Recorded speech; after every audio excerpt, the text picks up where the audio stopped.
is big. I mean, he looks very slimmed down. Yeah. Jeffrey Simmons talking to the media yesterday saying he feels like he's not lost any of the explosion, feels like he wants to be more of a pass rusher than he has been in the past, and that comes with a defensive unit and front seven that's got to play together and that's got to attract more attention. That way he is not double-teamed and he is not the primary focus of offenses. Jeff, Jeff, I'd call you Jeff. Ramon, you and I both know had one of the biggest influences for Jeffrey Simmons is his uncle, Jason Hatcher, longtime NFL defensive lineman for the Dallas Cowboys, who not only helps train Jeff, is a guy who is a mentor, is kind of a, almost kind of like a big brother, uncle, trainer, mentor. This is his guy. Yeah, that's who he's chasing. Guy. And Jeff was talking to the media about it yesterday and mentioned, he kind of told him, look, later in your career, you got to start making decisions for the longevity of what you want to be long term. Yeah. And it sounds like this is a move for Jeffrey Simmons going into year 7, he said yesterday, to think about his entire career and see if this is a sustainable way for him to play as long as he's still playing football. No doubt about it. And Jeff has the means to do this type of stuff, the concentration to do it, and the focus himself too, and clearly the drive also will. But we've had Jeff on, I think it was at the golf tournament. Yeah. When we were out. About a month and a half ago. He said something, I'm not sure if it was on air to us or on the side chat when we were chatting to him too, but he did bring up his uncle too that he's chasing. And Jeff also has this in mind. You said initially he wants to do what? Be more of a pass rushing threat, right? Well, guess what his uncle's been teasing him on? It's like, Jeff, you may have the cash, you might have the Pro Bowl, the All Pros, but guess what you do not have, Jeffrey Simmons? You don't have 10. That's right. You don't have 10. 10 sack season. 10 sack season. 8.5 back in 2021. Yeah. And this weight loss right here, I think, is a part of that mission. And honestly, you got to find people. It's just like relationships. You find new ways to love each other and stuff like that, right? Or coaches revamp their coaching playbooks and stuff like that. I mean, I add a new wrinkle to the playbook this year. What is it, coach? That's because you're trying to get better, move to a different phase. This, to me, is Jeff's new wrinkle. The 10 sacks, getting to that number, man, solidifying himself in that Chris Jones, that Cam Hayward, that Fletcher Cox before he retired. That's a guy that he chasing. Fletcher Cox is a 10-sack getter. You know what I'm saying? Like Aaron Donalds. Like, you say what you want to about him being a menace in the run-stopping game, right? Or he can create chaos, or the jerk that he can be in the game. None of that matters if you don't check that box at the end of the year and you don't see 10 sacks on there somewhere. You know what I'm saying? I mean, it does matter. Let me not say it don't matter, but it does matter in seeing that double-digit sack, especially at an interior defensive line position too. Well, that's how you get paid too. That's how you That's why sacks becomes money. Yes, sir. It's pretty much that simple. Yeah, so it was about $1.5 million per sack, basically, or $2 million almost at this point. And I'm sure he's got incentives for all those things too. But if Jeffrey Simmons wants to stick around in this league, and B here, being the big sack getter that he is capable of being, that he was back in. I mean, he has been every season, but 2021, the full production with 8.5 sacks. That's how you get paid. It is. That's how you maximize your value. I was talking to some people about this yesterday too, and Ramon, how common is it for aging defensive linemen? Not like Jeff is old. I mean, Jeff's still, mid to late 20s. How common is it for defensive linemen to do this for the longevity of their careers? Jeff was like, I want less knees, ankles, and joint injuries. Talking to people yesterday, it sounds like this is not an uncommon practice for defensive linemen as they get later in their careers. No, absolutely not. You got to find ways to finesse the system moving forward, basically. Like Jeff has mentioned this time and time before, I feel like, or once before, is you get tired of getting beat up like that. You want to be a different threat. Me personally, if I was going against this version of Jeff, it makes you a little bit more nervous because now not only does he have the power behind what he does, but he's more shifty. He has the ability to probably have more bend in his game, too. And the idea that guys have to make that transition from just being brutes from just being Neanderthals, as I like to say, them bulls in china shops. Like, now he makes himself a big athlete. Well, I've seen other dudes do this. I saw Casey Hampton do this at a at a nose tackle position. I've seen Cam Hayward has made this transition in his career. Also, these guys find ways to be productive other than just being big bodies. And I think going into that later career, and also probably that third contract, third contract, sure, it matters a little bit more because, Will, you got to get to a point to where it's not just running up against the wall, right? And I honestly do think at him being 301, probably max out no higher than 305. I go 300 to 305. It also makes other guys step up in the run game too. And it also, to me, it puts a whole lot of pressure on the interior offensive line. Will, Jeff at 320, let's dance a little bit. Yeah. Right? You know what I'm saying? I can almost set the tone probably in there. At 301, man, what is he going to do? Which guy did you have more trouble blocking in your career? The smaller, quicker guy or the bigger guy? Smaller, quicker guy. But here's the other thing. If you were like small, like Geno Atkins was small in stature too. Like Geno's 6'1", if I'm not mistaken. Right. Jeff's 6'3". So like that difference of height, arm length, and stuff like that, if you could match that plus your power and your speed and your strength, that makes for a hell of a day. Well, that's a long day. You're exactly right. Geno Atkins was 6'1", 300, according to Football Reference, and Jeff 6'4", 305. Yeah. What they've got him at right now. That longer length, that 3 inches, that arm length is a little bit more problematic. The guy I tell you that gave me the biggest issue, can you look up Malik Jackson real quick? Malik Jackson. VFL Malik Jackson VFL as well. Malik Jackson. Long-time Denver Bronco and Jacksonville Jaguar. 6'5", 285. I really wish you knew what you're talking about. You see what I'm saying now? No, 100%. Like Malik 100%. was get up the field, long arm, explosive, but part also of those Saxonville defenses in Jacksonville that were so good. So you see what I'm saying? So that's what Jeff's chasing. You know who's another guy that's done this and that's extended his career now is a bona fide Hall of Famer, Calais Campbell. Yeah, Calais coming in might have been around 320, 330. I think Calais might be 295 right now. Well, and a teammate of yours and Cam Hayward is still doing it at a high level, who's made adjustments as well. Calais probably had one of the most dramatic drops I've seen in weight that stayed productive too. Interesting. Yeah, most definitely. Yeah, 2017, Malik Jackson's one Pro Bowl season, he had 8 sacks. Yeah. That was a 16-game season back then as well. So, although that is still less than Jeffrey's career high, you get one less game in that as well. But he was a menace, dude. I'm talking about as far as getting up the field and confusing. He was more agile. Played 10 years at the NFL, made a Pro Bowl, and stuck around. That's a successful NFL career. That defensive body type gives you problems. Especially with T'Vondre Sweat next to you. Decide. Right. Which one do you want? If T'Vondre Sweat's essentially becoming a Vita Vea, then he's the kind of guy with pass rush capability that can take on a double team and still win against it. So push the pocket. Right. Yes, 100%. It is this could be good for Jeff, but I also have questions in my notes about this too. What is he giving up? Exactly. And I think that's the caveat to all of it for Jeffrey Simmons is if you are more explosive, if you're smaller and quicker, is it more challenging for you to be a beast in the run game? Are you going to play more snaps? Are you watering down the level of production with maybe the numbers look better, but per snap, you're less efficient? What's that middle ground? Lots of questions, lots of conversations we can continue to have on that this morning. But good to see him back out there yesterday. It was, man. And he was certainly loud and boisterous towards this new quarterback, Cam Ward. Coming up, we'll talk more about Titans minicamp yesterday. My observations being there at the facility. I got the chance to catch up with Xavier Restrepo, Kevin Zeitler. We'll hear the audio of that as the show continues this morning. Of course, Rhett Bryan at 9 a.m. Ramon, I do have to remind the people because Rhett reminded me yesterday and is prepared for this. You know what today is, right? With Rhett Bryan? It's the week after CMA Fest. Which means it's Bonnaroo. It's Bonnaroo. Which means it's Bonnaroo band names, real or fake, with Rhett Bryan today in hour 4. So you got that to look forward to. 615-737-1045. Titans minicamp takeaways next.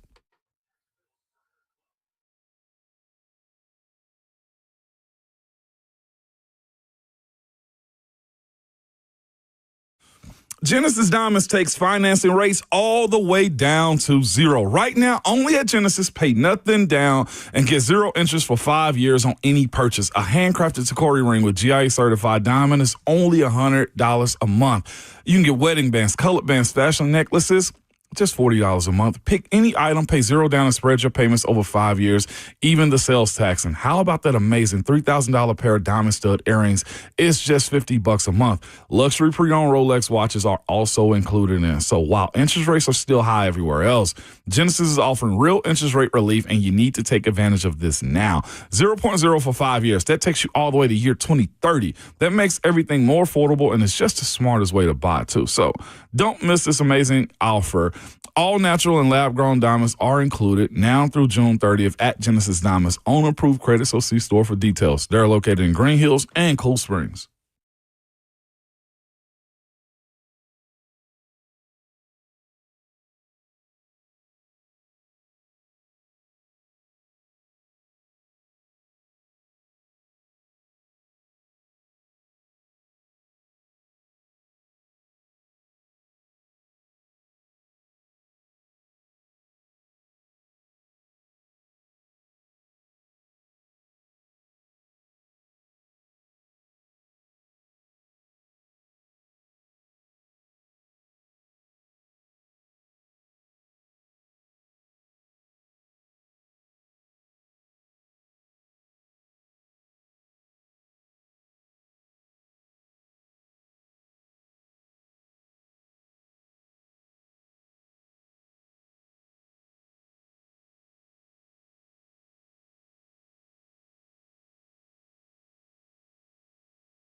Ramon Will, fueled by Scooters Coffee on 104.5 The Zone. Visit a locally owned location near you in Rivergate, Smyrna, Brentwood, White House, or Mount Juliet. 615-737-1045. Ramon Foster and Will Bowling.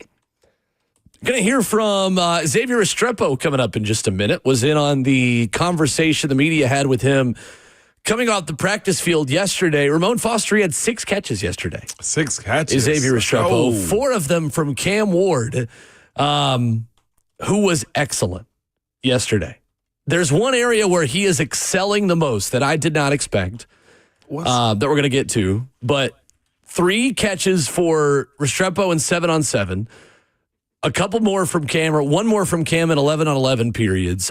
Cam Ward had 1 incompletion yesterday, Ramon Foster. That's cooking. How significant is that on June the 10th? I mean, here's the thing as we paint the big picture of it, too. 20 of 21. You want to be able to do stuff correctly in practice so that it seems easier in the game. Like, I know some people say it's just practice, but like, Will, that like practice reps, like perfect practice makes for better, right? For greatness. Like I tell my kids all the time, like, we're not chasing perfection. Like, on the road to chasing perfection, we become, like, great. That's what you're looking for. And, like, for a guy like him to be able to operate in an NFL practice like this to where he was damn near flawless gives you an idea that it could be exciting for him when it gets real. That's what it does. Like, the days that I had good practices or, hey, one-on-ones were really good today, I knew the next day or the next week's game was going to be good, too. Like, it gives confidence, Will, more than anything. Like, does it mean a whole lot? Nah. But, like, the idea that you haven't seen this be a part of the equation the last few years gives you that H word, hope, that he knows what the hell he's doing. Let's just start there. Sure. Like, I think some people may be minimizing the execution. Some people may be minimizing the idea that this is still the top 1% of athletes in the world that play football. Some people may be minimizing the idea that this is a rookie doing something that I don't think you've seen every other quarterback do here. That's the difference. Sure. So it gives you an outlook into saying, this is what the future could look like for a guy like him. It's fair. It's projection that they like to use in football, baseball, soccer. Like, they bring 14-year-olds in soccer clubs early, right? Because he's the one. Because you see stuff like this. You see flashes. You see flashes. Sure. And that's what that was yesterday, Will. But, yes, I'll take that, man, every day, as long as it was against the ones, right?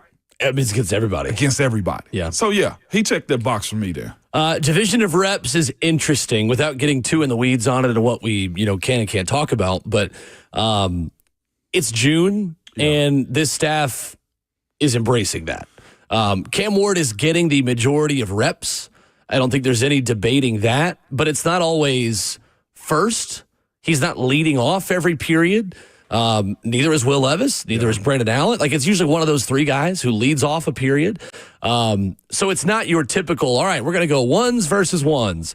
Then we're going to go 2s versus 2s. Like, we got time for that in training camp. Yeah, no doubt. At this point of the summer, you are mixing and matching different personnel groups together where you've got, a second or third quarterback with starting offensive line. Starting quarterback with backup offensive line, backup wide receivers with starting offensive line, starting receivers with backup offensive line, and vice versa. So I don't think we can read too much into personnel groups at this point, Ramon, because you have guys that, if this was July, probably could practice who aren't. Yeah. Like Kevin Zeitler, who's in there for some individual periods, who's in a couple of, easy team periods, just getting in the mix, but is not doing a full work day on June the 10th at this point. What I'm seeing from Cam Ward that excites me, Ramon, is his ability to do what he did best at Miami against NFL defenses. And that is over the middle, 10 to 20 yards down the field, he's lethal. Yeah. Lethal. It's good. When I tell you that his passes over the middle, again, that was the strength. And we've talked about this from Minicamp, who's mentioned, like, that's what Cam did better than anybody in college football last year. That 10 to 20 yard range, the intermediate passing game over the middle between the hash marks. Cam said it in his introductory press conference. Now, we're window shopping around here. When he puts his foot in the ground and decides, I'm going for that window, He doesn't miss. Let me ask you this then, and watching his delivery, does he have that zip to it too to get it through there? I know 100%. a lot of people use like Brett Favre. I know in football, not in his personal life, a lot of people use Brett Favre in football, how he could just pinpoint a ball into a receiver's chest. That's what I saw yesterday. Okay.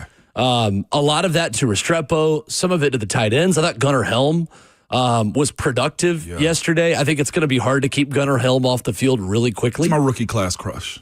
Really? Yeah. Okay. I'm rooting for because his role he played in college, I feel like there's so much more We need there. that here. Yeah, man. And I think there's so much more there, but I didn't mean to say cut us off right there as the pathway. That's my rookie class crush. There was one throw that Cam made, a play action throw over the middle where he essentially, when we were talking yesterday, the way I described this to you, it was like a Tyrese Halliburton fadeaway jumper where you just turn and go. Yeah. There was no double pump. There was no hesitation. It was just, all right, play action, wheel around. Oh, there's a guy in my face, drop in the bucket. And the arm angle coming back a little bit, leaning the shoulders back to just loft it over a defender that's got his hands up right in his face. Dropped in the bucket with a safety and coverage. I believe it was to Gunnar Helm, actually. Back shoulder, over the shoulder catch where only the wide receiver can get it. 10, 15-yard gain, first down. You got to slow down, okay? Listen, DeMario DeMario says, don't tease me with a good time. Listen, these are only the facts. These are only the facts of what I saw yesterday. It was a pretty impressive day. And that, I think, is where some of the numbers and the scouting can be misleading because quarterbacks can have good days at practice, just dumping it down. And you can't get sacked.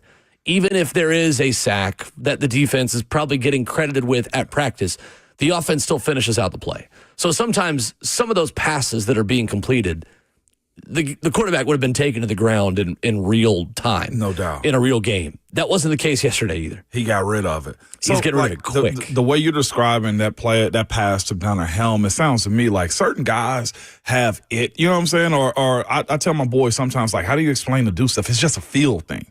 Like, you got to develop that. And it seems to me early on in Cam's short career in this NFL practice against his own team in a controlled setting, he still has a feel for how to deliver the ball over the middle to guys that are open and stuff like that, man. So for me, like when a quarterback makes the adjustment and goes from college to the NFL quickly, it's because they can do what they did best in college against NFL defenses.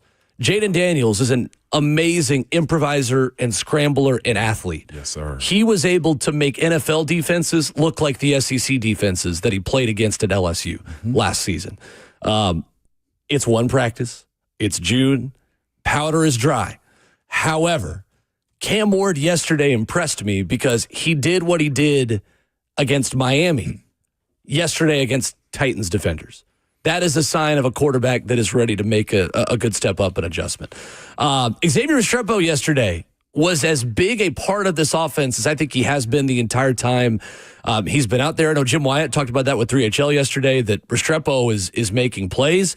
I got the chance to catch up with him, other media that was talking to him coming off the practice field. This guy is humble. He is very driven. And I think he's got a mentality Titans fans are really going to grow to like a lot through training camp. But this was Restrepo post-practice yesterday. It was awesome seeing, some of the vets that weren't here. Most of the vets were here, so it was a lot of the same old things. But to see guys, well-respected guys around the league, feel their energy was awesome. How crucial are these next 3 days of camp before you guys take that long break before training camp? No, I think every time, every opportunity we get to step on the field is super important for our success, down the road. I feel like we're also doing a great job on, getting better day by day and working on the next practice, the next meeting, the next lift. So it seemed like you were kind of everywhere in the offense team sessions today. Just kind of what have you done that's allowed you to have this much early success in these team periods? Well, I think the coaches are just, allowing me to play football. I think I'm just getting a lot of opportunity right now. And I'm just super thankful for it, anywhere they put me. I feel like, I could help the team. Do you think there's something you've done that's kind of earned that trust, or is it just kind of happening incrementally? I mean, I know the playbook, the coaches give us the playbook, so it's all about, who could learn every single position, and I feel like I could, do a pretty good job at learning, all the spots. So, again, coaches are giving me an amazing opportunity and moving everywhere. Jeff came in and talked a little trash to Cam, and Cam gave it right back to him. Have you seen that from Cam, I guess, during your play days with him? How good is he at giving it back? Well, I don't think I've ever seen a practice where Cam hasn't talked, or a game that even a lift that Cam hasn't talked crap, So, excuse my language, but that's just Cam. Jeff, I heard he's a big smack talker guy, so there's going to be some words exchanged in the next 3 days. Going back to a couple months ago, I'm sure the goal was to get drafted, but when you start, take me through the roller coaster of emotions of probably the disappointment at first, but then winding up here with Cam. No doubt. I'm a super strong believer in Christ, and I feel like he does everything for a reason. I'm just, again, a God-fearing man. I'm here right now, so what's really the difference? A little bit of money. I don't do this for money, I do this for the love of the game, and I'm just super blessed, that God gave me this opportunity, and Coach Borgonzi and Coach, wow. I just had a brain fart. But Coach Callahan, happy birthday to my man, gave me an amazing opportunity to come and play for the Tennessee Titans. The biggest key to having things, I was asking a couple of the other rookies, having things not be too fast, too quick for you?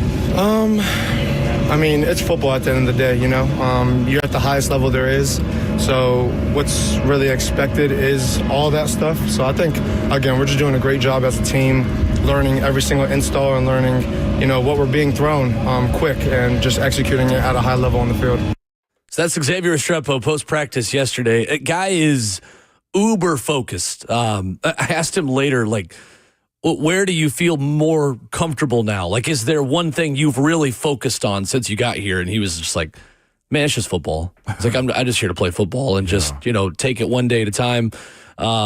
He say that because he's done a lot of other stuff before getting to the field, too. I was writing down his notes. He mentioned, getting the playbook. Young DBs, wide receivers have a different, I think, stance on doing stuff because what their coverages are as far as the secondary guy, that's just that. One of the guys I was super big into the playbook that hadn't hit the field as a young guy that I played with was Cam Sutton, right? Vol. When he finally, he had a slow start to training camp his rookie year, but by the time he got out there, Will, he had studied and broke down and correlated his playbook from the Steelers to the Vols to where he understood it, and he became a player coach as a rookie. And it seems to me like watching what Cam has done with this rookie class, and you got to know, Xavier Restrepo is probably in a situation where he and Cam are communicating on how this play correlates to what they did in Miami, and I guarantee you, he dove into the playbook so that he's downplaying his will, but there was a lot of studying and trying to make this one-to-one from what he did to Miami to what he's doing right now with the Tennessee Titans in practice. So the Restrepo case is interesting because clearly him and Cam Ward have a great connection to begin with. I think Restrepo has a better chance of making this team than not. Granted, it's unfair to make any kind of claims like that in June when we've got preseason games, we've got joint practices. Unfortunately, we're going to have injuries.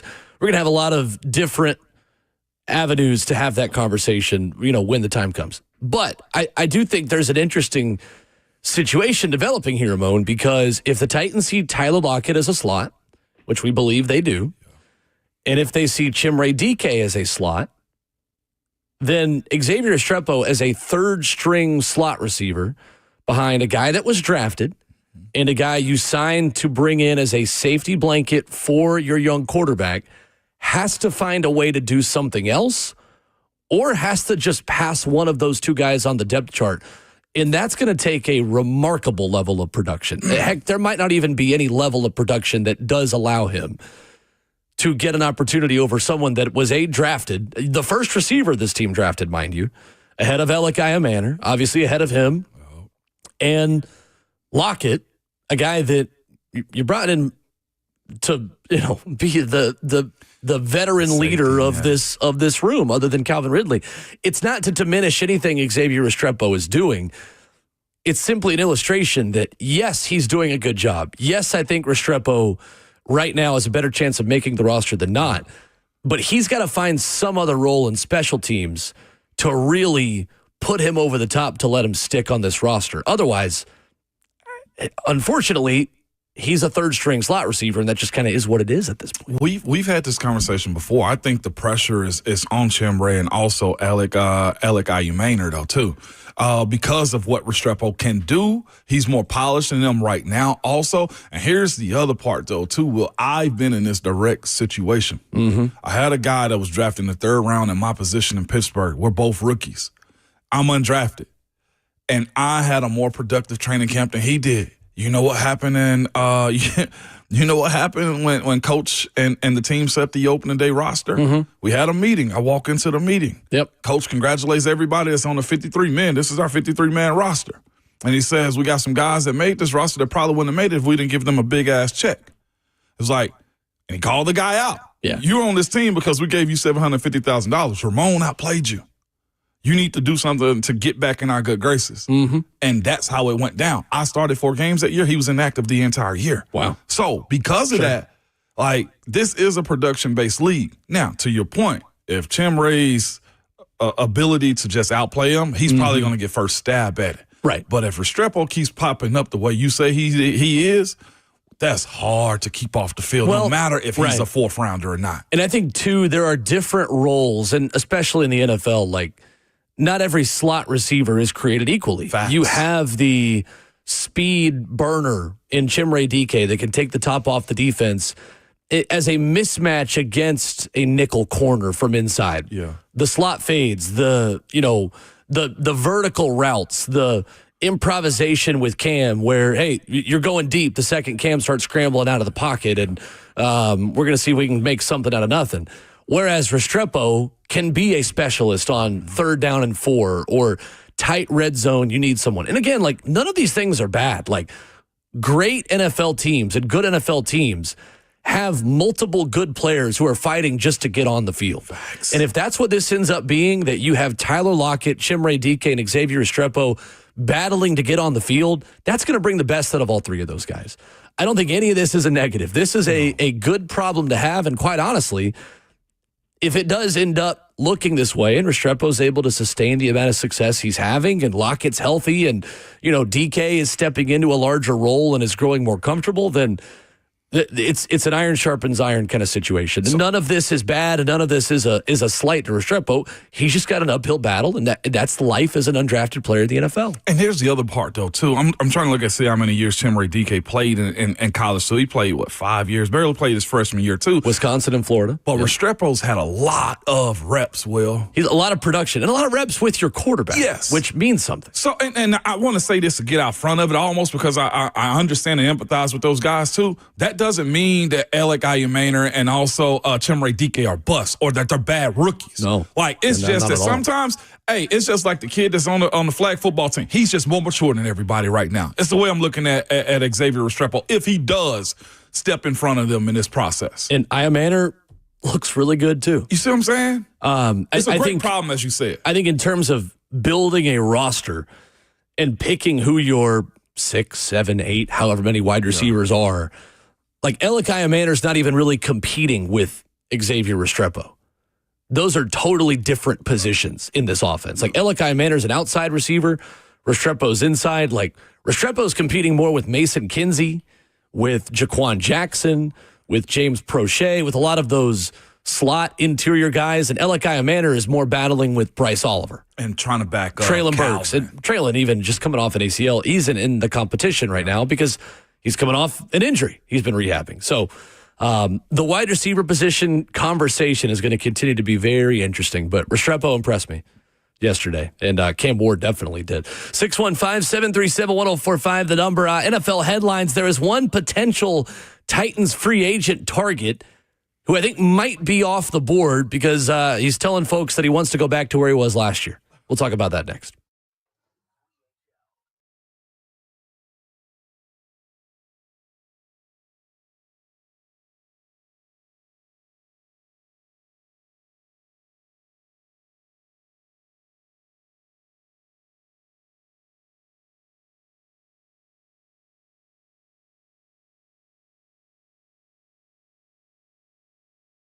It's Ramon Foster for Secure Lawn. Good people, I'm getting ready to talk to you about, the folks who are like me. You know who you are. You walk around your yard every day getting mad when you see weeds, man. I know that feeling. You obsessively care about your grass, and your spouse and your friends tell you that you talk about your grass, that more than you talk about anything else.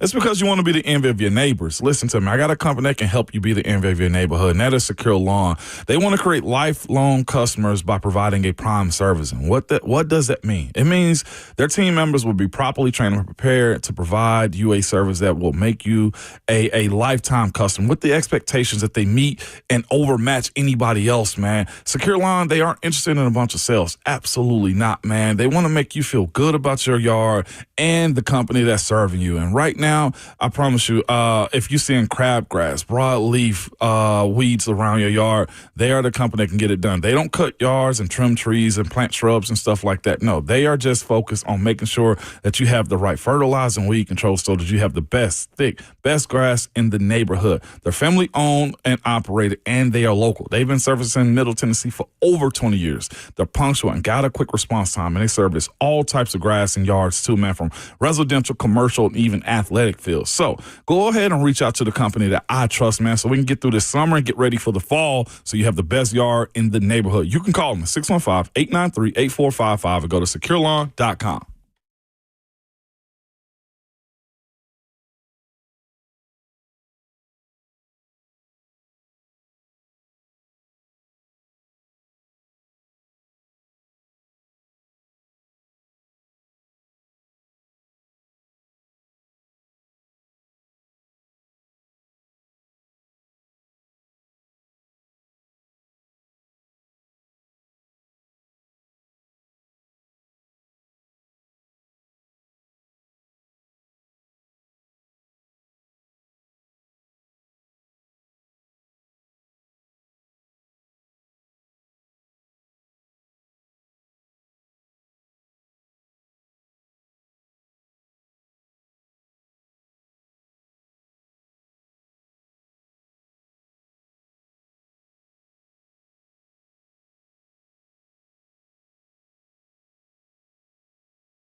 Ramon Will, 104.5 The Zone, fueled by Scooters Coffee. Visit a locally owned location near you in Rivergate, Smyrna, Brentwood, White House, or Mount Juliet. Scooters Coffee, amazing people, amazing drinks, amazingly fast. Veteran edge rusher Zadarius Smith, Ramon Foster, was with the Detroit Lions in 2024. And talking to Tyler Dragon of USA Today, sounds like he wants to go back to Detroit. Saying, quote, "We both know where I want to be. Hopefully I can get back to Detroit because the coaching staff and everybody in the front office are great." Funny thing is, that's not the same coaching staff that was there when Zadarius Smith was there last year. Aaron Glenn's in New York. Yes, he is. I don't know if Zadarius knows that. I imagine he does. I'm joking, of Have course. you seen the social media? He don't know. Okay. Okay, yeah. No, he don't know. Why not? I'll tell you after you go through everything else he said. Uh-oh. Yeah. It's not a bad thing, but Okay. yeah, he don't know. He said, when I'm there, I feel like a leader. I feel like I can influence the young guys and do great things. Hopefully I can get back to where I want to be in Detroit. Zadarius Smith is a fan favorite Titans free agent option, and for good reason. He is probably still the best edge rusher on the board in terms of this next wave of free agent moves that NFL teams will start making with players that just didn't want to go to mandatory workouts this week. But sounds like Zadarius Smith likely not an option for Tennessee. You know why? Why? He's in love. Oh, Yeah. is he? He's got a new boo thing. Okay. She's a rapper. Oh, Cash Doll. sure. Know where Cash Doll is from? I'm going to say Detroit. You best believe it. Ah, okay. Yeah. Lovely. He's got love on his mind right now. And I think that's one of the main reasons why he wants to be in Detroit, though. I can understand it. And probably because he loves Dan Campbell, too. But he's dating Sure. a rapper by the name of Cash Doll, if Okay. I'm not mistaken. And she's a Detroiter through and through. So, I saw a video the other day. I was like, yeah, he ain't coming to Nashville. It's the way I said it, though, Okay. too, because Fair enough. I think they may have been at the BET Awards. They were somewhere, and they are lovey-dovey right now. And guess what you do? You follow love sometimes. Hey, fair enough. So I You think do you, that's, King. Yeah, I think that's his situation more than anything, man. Sure. They're dressing the same outfits. That's how much in love they are right now, Will. So yeah, Interesting. I thought that the other day, but I was just like, well, maybe not. But yeah, that's where he's at right now. One thing that did stand out to me yesterday, and I'm going to watch the defense a little bit more closely today. I was more focused on the offense yesterday, and for good reason that Cam and the receivers are worth kind of focusing on at the moment. But Draymond Jones yesterday, Ramon, looks quicker and maybe a little bit smaller than I expected, and not in a bad way. Yeah. Because I think we talk about Draymond Jones, the new edge rusher from Seattle, former third-round pick of the Denver Broncos, 6'3", 281. The comp for him that we've spoken about a lot is Danico Autry, a guy who is a little bit taller, 6'5", 285, Danico Autry, of course, now in Houston. Draymond Jones looked quicker and maybe just faster off the ball than maybe I was giving him credit for. And again, pads aren't on. It's June. Take all these things with a grain of salt. But my first impression of Draymond Jones yesterday was, oh, okay. The guy looks like an edge rusher. He doesn't look like a interior defensive lineman this team is forcing outside. I thought he looked quick. I thought he was explosive. And clearly he is someone this defense is going to rely quite a bit on this season. It seems to me they're targeting guys that can also, I won't even say stop the run. They're creating chaos in the backfield. Is the way you described him, and the way Jeff's come back into training camp, also are coming to minicamp too, is guys that are going to create chaos. I am stopping the run on the way to sack the quarterback. It seems to be the philosophy moving forward. Now, I don't know if Denard Wilson got with those guys after the fact that this was their offseason plan, but you describing Draymond Jones to me sounds like a very attacking, get up the field type of style. You know what I would almost correlate it to, in a sense, What's with that? the guys that they've brought in and how they have stacked up talent? In a different world, Philly. Philly gets after you in a way that is chaotic, creates just chaos at the line of scrimmage. And that's also a place where Denard Wilson was at, too. Sure. Trying to model yourself after getting the Jalen Carters, having a big body up the middle, too, and dudes that can just pierce and create just craps for guys, right? That's the way I'm looking at this line right now. The problem is you don't have Philly's depth. No, you do not. And the overall quality of the you don't have the quality of Philadelphia. Maybe you're trying to build over time the quality of what Philadelphia's front four is, but you don't have it yet. No, you're far from it. You do not. It's still the biggest concern for me on this roster is how they're going to get after the quarterback. And look, they couldn't fix every hole in this roster in one offseason. No.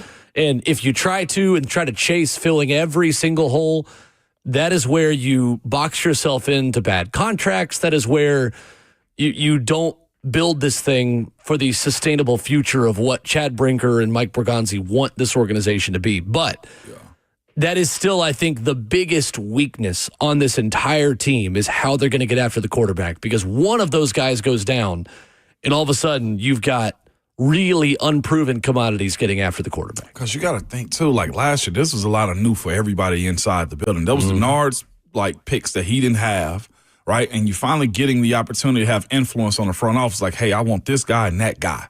And, hey, let's also draft this particular dude to fit the scheme that he wants. So, to your point, I think there is a buildup. But the way I see this is there will be in-the-gap type of defensive playing instead of just holding the gap if I've seen them in years past.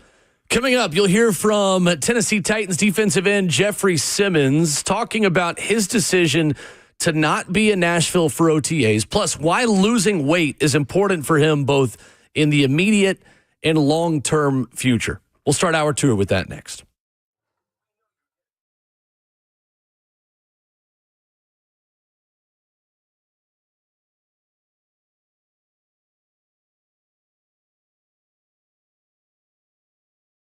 It's Ramon Foster for Window Nation. Good people, man. It's time to start keeping that house cool this month. I'm here to tell you, Window Nation has some of the best insulated windows that you can buy.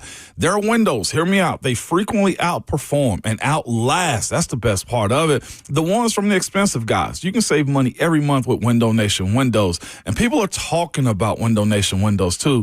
Albert says this. They have great valve, great product, and great customer service, which is clutch. I hate calling somebody that I got to wait online for. It's just terrible getting them to come out and fix something. No, absolutely not the case with Window Nation. They have an A+ rating from the Better Business Bureau. They do a 50-point inspection on every window before it leaves the factory, and they're very detailed. So they do a 20-point inspection on every window when it's installed. Their installers, they specialize in windows too, with many of them having over 15 years of experience. That also just tells you they have stability. They have a method in how they operate too, so much so that they have over 45,000 5-star reviews. And here's the other cool part. They got options. 1,500 colors and styles to choose from, man. This is just what they do. They're built strong to protect your home, and windows is it's their business. So don't overpay for the expensive windows that may not be as good. Schedule a fast, free estimate now with the pros at Window Nation. You can call them at 866-90-NATION or windownation.com.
It is 7 a.m. Good morning and happy hump day from the 104.5 The Zone Studios. I'm Justin Hawkins. Day one of mandatory minicamp yesterday for the Titans, and right guard Kevin Zeitler spoke to the media for the first time, talking about why he decided to sign with the Titans in free agency. Coach Callahan, who's considered, one of the best, if not the best, O-line coach of all time. A chance to get to work with him, see the things he does and, give it a shot. Why not? Talking to my family, we just felt like Nashville was going to be the best spot for me, my girls. It just spoke to us, Yeah, why not? Zeitler going into year 14 and has 197 starts under his belt since entering the league back in 2012. In other NFL news, former Los Angeles Chargers running back J.K. Dobbins is staying in the AFC West as he signed a one-year $5.25 million deal with the Denver Broncos. Dobbins last year in his lone season with the Chargers rushed for a career-best 905 yards, 9 touchdowns in 13 games. Tonight, Game 3 of the NBA Finals in Indianapolis as the Indiana Pacers host the Oklahoma City Thunder with the series tied at 1 game apiece. This is the first NBA Finals game in Indianapolis in 25 years. Shai Gilgeous-Alexander and the Thunder are the favorite at 5.5 points, but in 8 games at home this postseason, the Pacers are 6-2 while winning by just over 12 points in those 6 home wins. Tip-off tonight, 7:30 on ABC. For all your foundation repair and waterproofing needs, you've got to go to USSTN.com. Breaking news at once on your home for the Titans and Vols. This is 104.5 The Zone.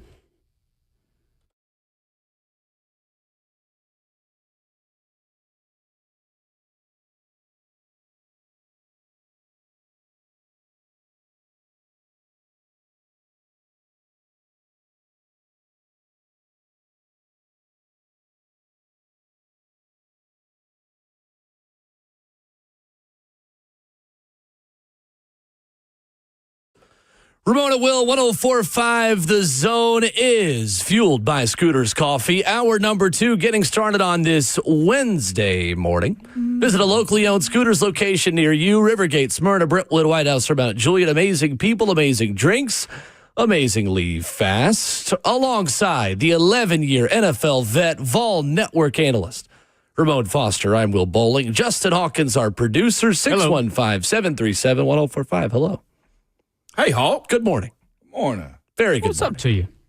Glad you decided to spend it with us. For those of you waking up here today, Jeffrey Simmons, a very large Jeff, is not as large as he used to be, was on the practice field yesterday, and he's making some changes, Ramon Foster. We talked to him about this a couple of months back at the Fun Recovery Golf Tournament out at Governor's Club. He went on the record with a lot of the things that we talked to him about on the show a couple months ago yesterday, starting with his decision to not be here for organized team activities. Again, voluntary workouts here in Nashville. This was Jeff talking about that yesterday. I made that decision. It was a personal decision. Today was a good day. I was glad to be back.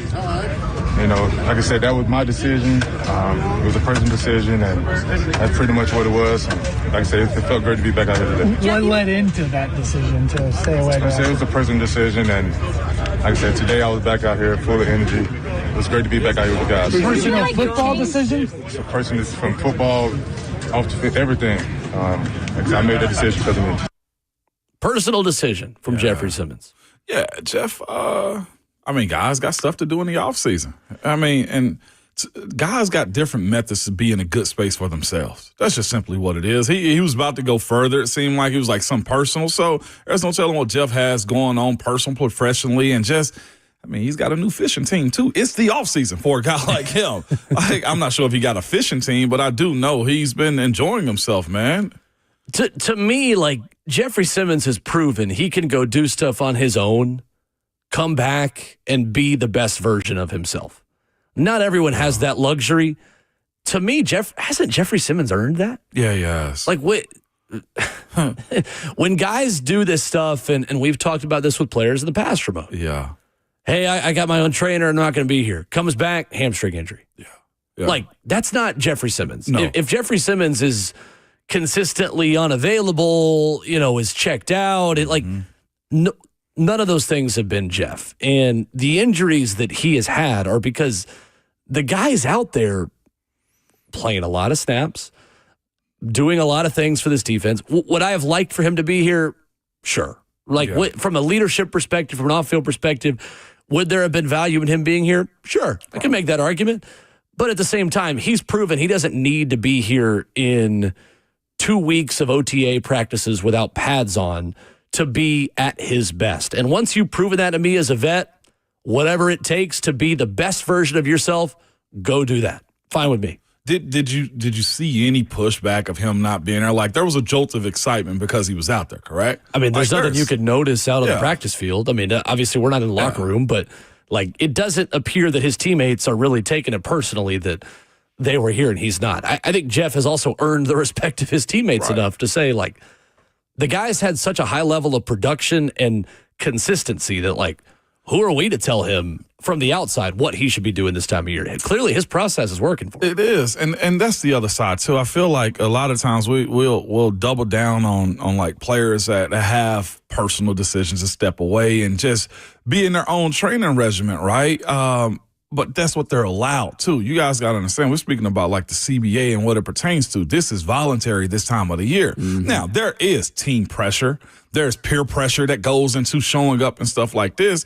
But Jeff's clearly has come in. Like, if he'd came in overweight, sloppy, out of shape, right? We got to. We'd be having a totally different conversation. Bring the fire flames out. We bring the gas, all of that. But that's not the case. You see, the guy's clearly worked to get himself in this condition that he's in right now. So it's not like he was sitting back eating bonbons. You know what I'm saying? Like, shout out to Al Bundy on that one right there. Married with Children phrase, right? Reference right there. But with that being said, like, he came back better than or different than he was last year. You saw a transition of his body. You see his mindset, and he's excited too. And he paid a debt yesterday too, apparently. Yeah, he did up-downs. 20 of them. Yeah, he said, and mentioned it. It was asked by the media afterwards. Said, Denard Wilson made up the rule last season that anytime a new player joins the defense for practices, they do up-downs. Yeah. Everybody surrounds him for it, and Jeff wasn't here, so he did his up-downs. He did. Paid his dues. He said, a little winded, but I got there. Yeah. Jeffrey Simmons. Yeah, go for it. Real quick. Sure. I saw a comment said that, and it's fair. I'll give him that too. 104.5 The Zone TV, Facebook Live, YouTube, Twitter. Appreciate you for doing all the cover right there. But somebody said, Trey says, so glad Jeff doesn't have to be the leader anymore. Blessed. That's cool. Yeah, I'm glad he didn't have to be the only leader. That's cool. Yeah. Yes, 100%. Because here's the thing. What would you want, a leader? Or you want somebody that's going to make plays for you? Like, Jeff's, I think, mentality moving forward in this conversation or this year is to be a playmaker. Like, the leader part comes with that sometimes. Like, and to your point, Will, like, not the only leader, I think, is the biggest point to be played in this one, man. So I don't think that's a slight whatsoever at saying that comment. Yeah, so I've been in the Titans locker room the last 2 years, and one thing that I can say for Jeff is that he is the leader. It doesn't matter who you bring into this team. You're always going to have the media always looking to him for a soundbite. Yeah. He's someone the Titans players are going to look up to. He's somebody that the media is always going to go to for some kind of clip, some kind of quote that they need about where this team stands at the moment. It's not going to change. Yeah, I agree with you. He may not be the only leader anymore, but it's not going to change that he's not a leader anymore. Yeah. He's still the leader on this football team. He may just be the defensive leader instead of the team leader. Yeah, I roll with that. I'd much rather it be the case, too. Jeff talked more yesterday about his weight, says he's at 301. Explain why that was important for him this offseason. Yeah, it was a lot of different things that I did. The biggest thing was being consistent with my everyday living, from my meal preps to the way I was training. Like I said, I weighed in today on a good note, and I've been weighing that for a good little bit, just training at that, just see how I feel. Getting there 20 pounds down through this offseason. So just be able to train at that and to get out here, put it to test. And, I've been training, of course, but this football, I always say it's different being training outside of the building to actually doing football games. So it felt different, of course, but I feel great. I feel light on my feet, and I still feel very explosive. What's the biggest benefit of dropping the 20, and is there any trade-off on the other side of that? I mean, I still feel explosive. I don't really think it's no trade-off. I think at the end of the day, I'm going on year 7, and me playing at maybe 315 to 320, I don't think that's good for my body, especially being able to drop weight here and there, different off-season here and there. So I think at the end of the day, I feel great. But the biggest thing for me is just being light on my feet. Like I said, I've been training at this weight. I've been doing a lot of different movements, lateral movement, and just pass rush D, and just to test it out and just to see how quick I could be. Like I said, at the end of the day, for me, it's all about recognizing and winning my one-on-ones, or whenever that happens, it's all about winning them faster. So, did you say what you are, and what you want to be? I mean, right today I weighed in at 301. I felt good. If I could go into that around camp, my goal is to, maintain that, not to be over 305 this year, but if I can maintain that weight just to feel good and just have a mentorship like my uncle who played in the league for 10 years. Just the conversation I had with him, being able to play longer, stay healthy, no ankles, no knees, and stuff of that nature, I think it's good for the body. That's Jeffrey Simmons yesterday. Yeah.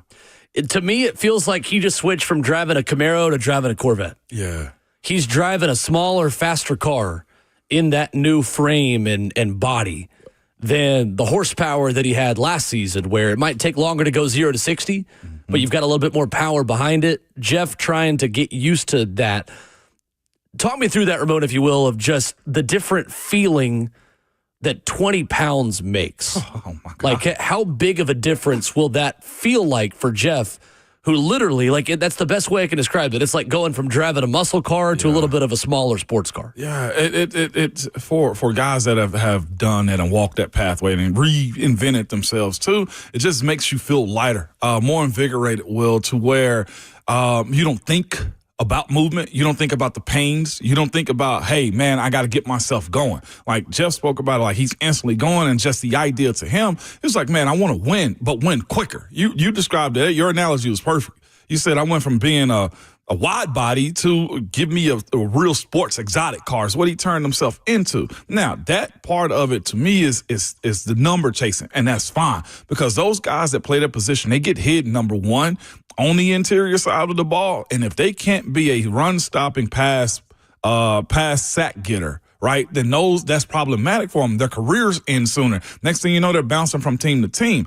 For a guy that drops that type of weight, Will, like it really puts him in a space to where the confidence goes through the roof, especially if the production and strength stays the same too. And I think Jeff's never been a guy that's had an issue with strength. So if you mean to tell me I can get quicker and become more chaotic. And still keep the same amount of strength. Exactly. Right. And I got to feel that's what he's done. He's talking about the different movements that he's had. Like this isn't just for the weight, right? This isn't just to get lighter. This is to be able to bend the corner a little bit sooner or split double teams. Like that's the mindset of a guy that's in this role that he's at right now.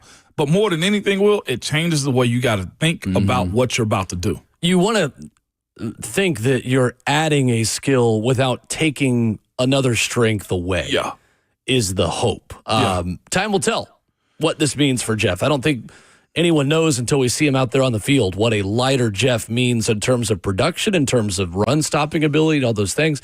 I'm curious, did you ever make any big changes like this in an offseason, like anything this drastic from year to year? In the contract, lost about like 20 pounds Really? 1 year. Yeah, absolutely. How big of an adjustment, or how long did it take for you to adjust to feeling that different? You feel it the first few days of practice in camp. So by the time you were playing games, you've kind of gotten used to it. Yeah, you get used to it, but your recovery's a little bit different. That's the biggest part. Interesting. My recovery, my aches, my pains, like legitimately getting out of the bed, hop up and going. Nothing matters to you when you have that type of drop right there, Will. And I think that's what Jeff's getting to. Is like, I feel sluggish today. Yeah, sure. You know, like that's what that does to you in those moments. But as soon as you get that weight off, man, you're just thinking to yourself, yeah, this is a little bit different for me. 615-737-1045. We got the chance to talk to a new Tennessee Titan for the first time yesterday. And plus, I noticed some interesting things watching the offensive lineman work with Bill Callahan that I want to get Ramon's thoughts on yesterday as well. All that coming up next.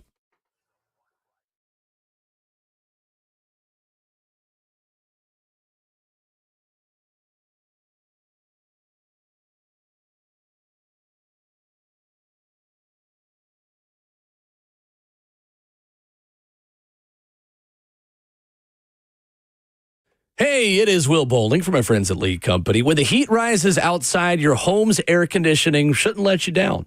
The League Company team is here to help keep you cool and your system running at its best with award-winning AC services. Look, you start to see the weather, the temperature, it's going up outside. We are going to enter the dog days of summer very, very quickly here in Middle Tennessee. You want to make sure that that number on your thermostat, it's matching the one you actually want it to be, not what is more like it going on outside. You know what I mean? Whether you need a quick repair, seasonal maintenance, maybe you want to upgrade to a new unit, Lee Company, they can do it all, and they're going to get the job done right as well. 615-567-1000 is their number, available 24/7. Schedule your visit today online at leecompany.com. The website is great. Check them out, leecompany.com, or call them at 615-567-1000. That's Lee Company, all you need.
Ramon and Will is fueled by Scooter's Coffee right here on 104.5 The Zone. Visit a locally owned location near you in Rivergate, Smyrna, Brentwood, White House, or Mount Juliet. Coming up, we're going to hear from Kevin Zeitler, Titans interior offensive lineman, who was at practice yesterday. One of a couple veterans who were out there and did some things, although he didn't do all of practice, was available, was present, was accounted for. Going to get Ramon's thoughts on a couple of things that I noticed about the offensive line yesterday, and hear from Zeitler. I was in on the media scrum with him and thought he had some interesting analysis about this offensive line. But, Ramon, there is a lot of things that we can break down about this group. There are a lot of things we can break down about this group, but about Dan Moore specifically. So I watched the drill they were doing yesterday. We talked about it and the specifics of it. I won't go totally in the weeds because a lot of the details might bore you, but we're not boring. They're working on guys not putting their heads down. Mm-hmm. You've got PVC pipe. You're putting on guys' shoulders. Yeah. And we talked about this. You put PVC pipe on your shoulders. You wrap your arms kind of around it, and you're almost arching your back to stay tall. Yeah. What kind of detail does that teach? I thought this was a really interesting drill yesterday where guys are shuffling back at about a 45-degree angle, left and right, and using this to not keep their heads down and stay up. Mm-hmm. We were talking about this, and you think this is something that's specifically valuable for Dan Moore based on some of the things you've seen on film. Why is that? 100%. Because the worst thing you can do as an offensive lineman, the body goes where the head goes, right? Waist benders. We talk about that a lot with O-linemen. This forces you to keep your chest up and broad, but also forces you to also have a good core. And so when your hands are up and behind your head a little bit and you got to pretty much be in a squat rack position. Right. That's a good way to put it. It's like you're about to do a squat. About to do a squat. And what don't you want to do with a squat? You don't want to be leaning, because you lean in, the bar weighs you down and you fall. You hurt your back. This takes away from you being a waist bender. What it teaches you to do is keep your head out. Keep your chest big. That way you can stay in front of guys and mirror guys is essentially what this drill is doing. Remember, we spoke about the sacks that Dan Moore had given up. I gave you a breakdown of all 12 of his about a month ago, if I'm not mistaken. You did? And with that, Will, what you're doing in that drill is this. You naturally want to lean. The pole on your back like that stops it from doing that, or it shows the coaches that you're leaning forward if you do get weaker in your stance. So one of the things that Dan, I feel like most offensive linemen dealt with last year, Dan specifically, he would duck his head. You duck your head, you're done. It's just that simple. Face down, butt up is essentially what you're doing in those moments, and D lineman can beat you. Plus, you also shrink yourself. One of the things I always speak about offensive line is the hands, right? The arm length. Arm length and being able to have a big chest to where guys can stay in front of you and mirror you. One thing Dan said last year, well, my guys were in between me. Well, you also duck your head a little bit. And if I can keep your head out and see what's in front of you, that drill right there trains players to stay balanced up, to not be a waist bender, because as soon as you start leaning forward, I'm sure Coach Bill Callahan saw it. Hey, reset, do another rep. Mm-hmm. Those are the things that coaches like that do. And here's what I also say about a guy like Dan and to why you sign him for your team. You sign a guy like that because you feel like you got a coach that can pour into his abilities to also teach him better technique. Not every offensive line coach or any coach in general is a good one, is what I would say. I think we've noticed amongst the league, sometimes coaches hire their friends or guys that's been around them for a very long time. That doesn't mean they're a good coach. That just means I trust you to do what I ask you to do. That doesn't mean that coach knows exactly what he's doing and the technique you need to teach guys how to be great. I never forget one of the things that like Coach Munchak used to teach us was just, or how he taught us was the consistency of just basics. And that's what Coach Bill Callahan is doing, and it sucks. And I guarantee they do it every single day, because at the end of the day, your technique is what's going to save you. If you can keep your chest back, head up, that at least tells me that you're seeing what you're hitting to. And Dan's, right. I remember about 3 or maybe 4 sacks. Dan's head went down, and guys swim him or beat him inside. Is it the faster rusher that can take best advantage of that, or is that just something that'll get you beat by anybody? By anybody. And that's the problem. Dan shouldn't be getting beat by anybody. Not just by anybody. You talk about Trey Hendrickson or Myles Garrett. Because those are two very different rushers that have a different bag. Exactly. Right. But old boy from the Raiders, if I'm not mistaken, I don't even know who it is. It wasn't even Max Crosby. Old boy from the Raiders shouldn't have beat him on the quick end. Like, there's a clip that we tweeted out with my write-up of what had happened on those plays, and it was exactly what I thought it was. Dan ducked his head up, went out too quick. Mm-hmm. You tell guys, eyes up the entire time. See what you're hitting. It's like a boxer. How are you going to hit something if you don't see it in front of you? Right. And Coach Callahan is training guys specifically on great core, great eyes, great chest, and the hands will follow at that point right there. Yeah, week 6 against Las Vegas, Dan Moore, a 59.5 pass blocking grade, gave up 1 sack, 2 hurries, and 3 pressures. See what I'm saying? Like, that's all technique right there. And I guarantee you, Will, I ain't even seen them this year. They hate them in practice, don't they? I mean, the first thing I thought of yesterday, watching Bill Callahan work with the Titans offensive lineman, was when I asked you at the beginning of the show yesterday, when I say mandatory minicamp, what do you think of? And you were like, oh, excitement. I was like, I don't think these offensive linemen are very excited right now. This is a retired Ramon. Maybe not in the moment. Maybe they're excited to be there after the fact, or they're excited about the beach vacations they're about to take over the next 2 weeks before July 4th when things ramp back up for them. But Bill Callahan is on them. He goes, don't he? He is. It's intense. And you saw some frustration, I think, from some of the new guys specifically about understanding some of the drills and the toolkit that Bill Callahan has. I mean, talking to Mac about it yesterday and watching practice, and we'll talk more to him about it tomorrow. Like, anything you see them working on with the offensive linemen, Bill Callahan not only likes using a lot of these tools, he designed them. Yeah. Like, it's more than just Bertha and Olga, who are well documented, like the big sleds that are kind of angled down a little bit where you got to get up and under it to push it. Rolling your hips. There are a lot of different things that Bill just designed that he's teaching with. Yeah. The other takeaway, we're going to hear from Kevin Zeitler in a minute.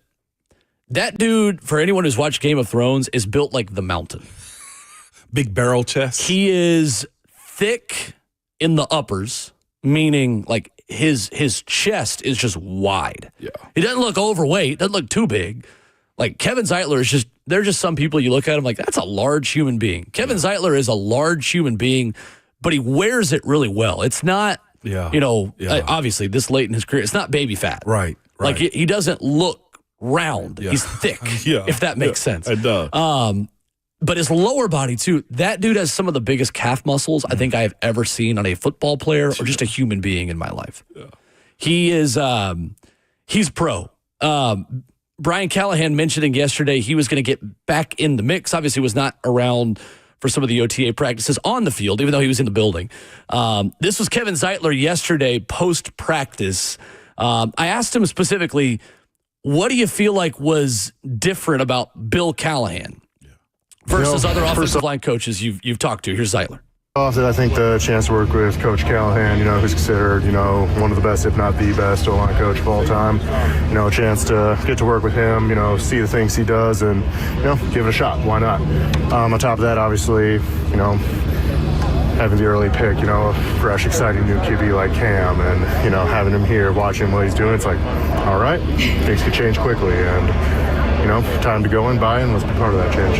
What are your first impressions of Cam? You alluded to it a little bit. Throws a beautiful ball. I will say that.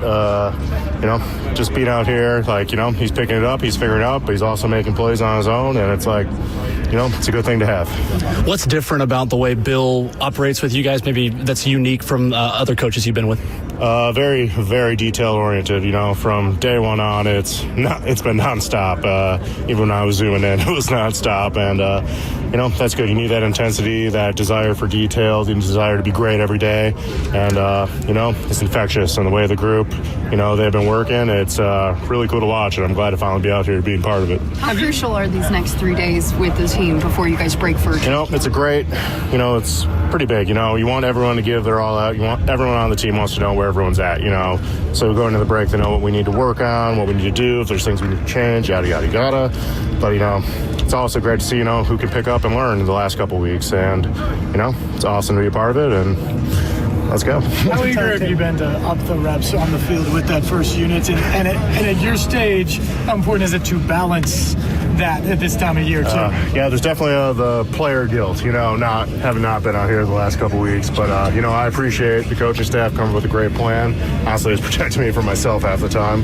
But, I'm glad to be out here now and be a part of it. Some guys had long learning curve with Bill last season. There's a lot of young guys. How fast should your learning curve be with him, and how ready should this line be week one? Always for the guys who've been here, year two is always a big thing. But for me personally, I feel like I've done almost every type of style of O-line there's known to man with all the teams I've been on. But, it's some different stuff. It's some new stuff. It's really interesting. So it's going to take a little bit to get into it, but I'm excited about it. Kevin, as a guy that's been around the league, been in the league for a while, what are your thoughts on the offseason program, the breaking up into teams, the 4 H's and all that stuff? It's cool stuff. The group's been really fiery, competing, the breakout groups and all that, getting to know your teammates, probably guys you won't get to talk to that much, even though, just different positions, you're not around each other all the time. Like, it's pretty cool just to hear people's stories and everything, and it's really cool. That's Kevin Zeitler yesterday, new Tennessee Titans right guard. What stands out to you from what he had to say there? It was the Callahan side of it, Bill Callahan, how he does it. Every day is a race. I've dealt with a coach. I continue to reference him as much. Like, every day, Will, was a grind. And here's the thing about it, too. It seems to me like with Bertha and Olga and all the other things that Coach Callahan, Bill Callahan, uses during those practice settings, he doesn't give those guys an opportunity to start slow. Munch would tell us strategically, look, I'm going to set the tone because I know you guys have aches and pains and y'all don't want to be here some days. So guess what? We're going to get on the line every single play and we're going to go hard. We're going to go every single time, and there are no real reps off. But here's the thing about it. Coaches like that, man, understand that you grind through the week so that game day, they just shut the hell up. And that was the beauty of it, is I've trained you for everything that you need to be executing at this point. Honestly. And I think that's super unique in hearing how Coach Bill Callahan, Bertha and Olga's not just for technique. It's to set the tone for what the rest of the practice is going to be. Right. Because if the bigs are ready to go, then everybody else on this team got to be ready to go. And I think that's super unique that he's putting those guys through hell daily. And it legitimately sets the tone for everybody else. And it also has an expectation that, look, I know our job is hard, but by the time we get to Sundays, you're going to love this and relish in this. Yes. Right. And that's what I like about what he's doing with those guys over there, man. And just how excited he was with Cam. He dropped something that Zeitler didn't keep his powder dry, man. Mm-hmm. I'll be quite honest with you. He was like, Cam, it can turn this thing around quick. Slow down, Kevin. Kevin's like, man, I'm about to take it to the house in a couple of years. Give me something to compete with for the rest of my career. I think there's one thing I want to ask you about more specifically, too. Detail-oriented. Yeah. When I asked that question to Zeitler about what's different about Bill Callahan, he said just the detail that he has. What kinds of details do you think he's talking about? Like, from the offensive line perspective, when we talk about being detail-oriented, what does that mean on the practice field? It means we have one play and we're going to go through 6 different looks with it. We're going to go through an over front, under front. We're going to go through a double barrel front. Real quick, over front, under front, what does that mean? Well, the defensive alignment.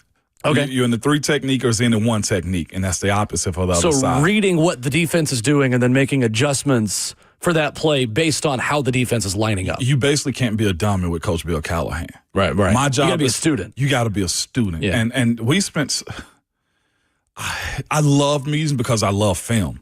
Right. But we sit in there and stare at that screen, Will, for hours upon hours. We were the first ones in meetings and usually the last ones to leave. And it also led to our success. We took pride in it too. And I'll be honest, it made us better. Because why are y'all out of meetings and we're still in? Mm-hmm. So the demand from the bigs, which is why I'll always say, if you got a group of bigs that are up front, veterans, the small guys, and I say the quarterbacks, wide receivers, running backs, tight ends, they got to fall in line because y'all ain't doing half the crap that we're doing. Right. And it just puts that pressure on the group up front that gets no notoriety, Will, that their only stat line is sacks, or if they make a Pro Bowl or All-Pro. So if y'all are messing up, then we got the right, because we put in the work, to challenge y'all too. Y'all either got to get down or lay down, because I know for a fact we're putting in a crap ton of work, and y'all are just messing up because we got to hit somebody every single play, and your job is to catch the bleeping football. Yeah, exactly. Like, it does legitimately turn into that. That's why I look at the group that they've assembled so far, right? And say to myself, like, yeah, Peter still got to learn. JC's switching and got to learn a little bit more. Dan Moore, you hear the technique that they're teaching. Sure. And that's why I'm excited for this group, though, too. I do think it's a great mashup of it. But that detail, though, Will, is like, Munch will legitimately tell us, and I feel like this is Bill Callahan, and you'll see on the sideline this year, too. They sit down, they talk through plays. Right. They don't fuss and cuss and degrade guys. It's an analytical approach to understanding what went wrong, not, dog cussing you for what went wrong. We went through everything. Right. You do that during the week. Look, and you know what you do in those situations? Coach, man, I just got beat. Okay, yeah, I saw it. We'll fix it. Sure. And that's how the conversation is. Right. It's very professional and adult-like. Interesting. Yeah, and think about the cast a little bit last year. Sure. Like, let's look at, the guys that started at right tackle from time to time. Yeah. Was that the revolving door at right tackle? Were those guys that type of dudes? No. Probably not. So I think the thing for me that's interesting and something I want to follow in the O-line, I don't want Cam Ward to be the only one trash talking the D-line. and I get it that it's hard to really, as young players, feel like you've got the platform to tell Big Jeff to shut up. Yeah. I'm looking at J.C. Latham as a leader of that offensive line group this season, and you have to earn that on the field. Yeah. If I'm taking a step forward on the field, I earn the right to give it back to the all-pro that's on the other side or to the defense that is a little bit louder. So I'm not complaining. I don't think it's a big deal. Though? Success. That's what I'm saying. Yeah, right. Yeah, no doubt. It's not a complaint for me at this point that I think the offensive line, how many times have we been in practice and you hear the defensive line and the O-line just standing there huffing and puffing, just staring at them like, all right. Like, and not to say the offensive line's getting beat every time. Like, Peter Skoronski gave it to Big Jeff on a couple reps last season, but it's not his personality to then yell back at Big Jeff to tell him about it. I want somebody on that offensive line to set the tone for this team. And it can't just be Cam Ward as the leader, as the alpha, to be yelling back and forth with Jeff, which we'll talk more about. Those two had a fun little exchange yesterday. But I want to see that offensive line set the tone a little bit. And that's something that, as J.C. Latham grows more comfortable, as he stacks some good days, tell him about it. Yeah. Tell Arden Key you just beat him. Yeah. Talk to Jeffrey Simmons about what you just did. Like, there's value in that for you as an offensive line, because we've talked about it with you so much. In Pittsburgh, on y'all's really good teams, the O-line set the tone not just for the offense, but for the team. Yeah. And right now, I don't feel like this offensive line sets much of a tone. Kevin Zeitler, the words he said yesterday, J.C. Latham, the experience he's gaining, Peter Skoronski, the confidence he's showing. I think this offensive line now has a platform to let the defense know about it a little bit. They need a young wild thing.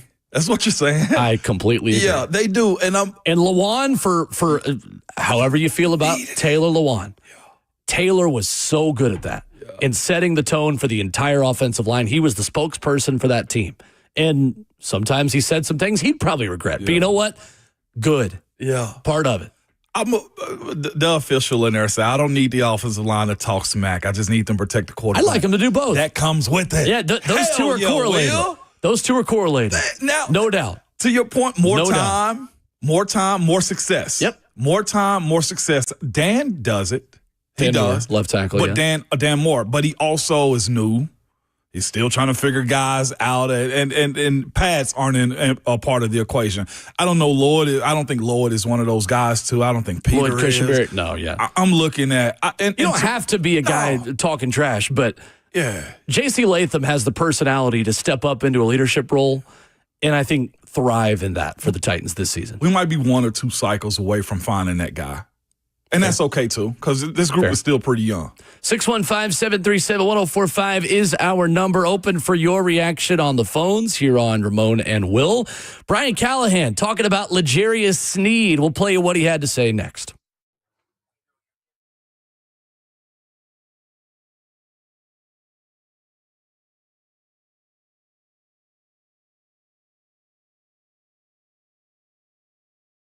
Hey, it's Will Bowling. Are you headed down to the beach or the pool this summer? Of course you are. If so, you might benefit from water-resistant hearing aids. I want to tell you about my friends at Brentwood Hearing Center. They have got doctors of audiology who offer the latest hearing device technology and, yes, a water-resistant hearing aid that helps you hear in those situations. You're outdoors, you're at a party, you're at a wedding, social gatherings, you name it. If you're finding it difficult to engage in conversation with background noise around you, you find yourself constantly asking people to repeat themselves, give Brentwood Hearing Center a call, 615-377-0420. Their website, great as well, BrentwoodHearingCenter.com. Learn more about how they can tailor a specific hearing solution to meet your individual hearing care needs. Again, the number, 615-377-0420. The website, BrentwoodHearingCenter.com. That's Brentwood Hearing Center. Better hearing, better life. Hey, it's Ramon Foster this summer, and I sure am enjoying these long, relaxing summer evenings. I'm enjoying the peace of mind that I get from All American Pest Control. I sat back on my back porch yesterday, man, not a bug in sight, good people, and that's because All American Pest Control, man. What I love about them is this right here, their Complete Care Max program. With this program, you get mosquito misting and tick treatment for your yard, and y'all know Tennessee get pretty crazy with the ticks and stuff like that, and the mosquitoes. I don't know a person that likes mosquitoes, but here's what I'm telling you. You get also a termite warranty and pest control for your house. All American Pest is easy to work with, and I feel confident that they know what they are doing, and I really like their friendly team too. So check out their 5-star reviews and simply book with them by going to yuckbugs.com. That's yuckbugs.com.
Ramon Will is fueled by Scooter's Coffee on 104.5 The Zone. Coming up on halftime of the show. Ramon, I feel like I blinked and we got through 2 hours of this morning.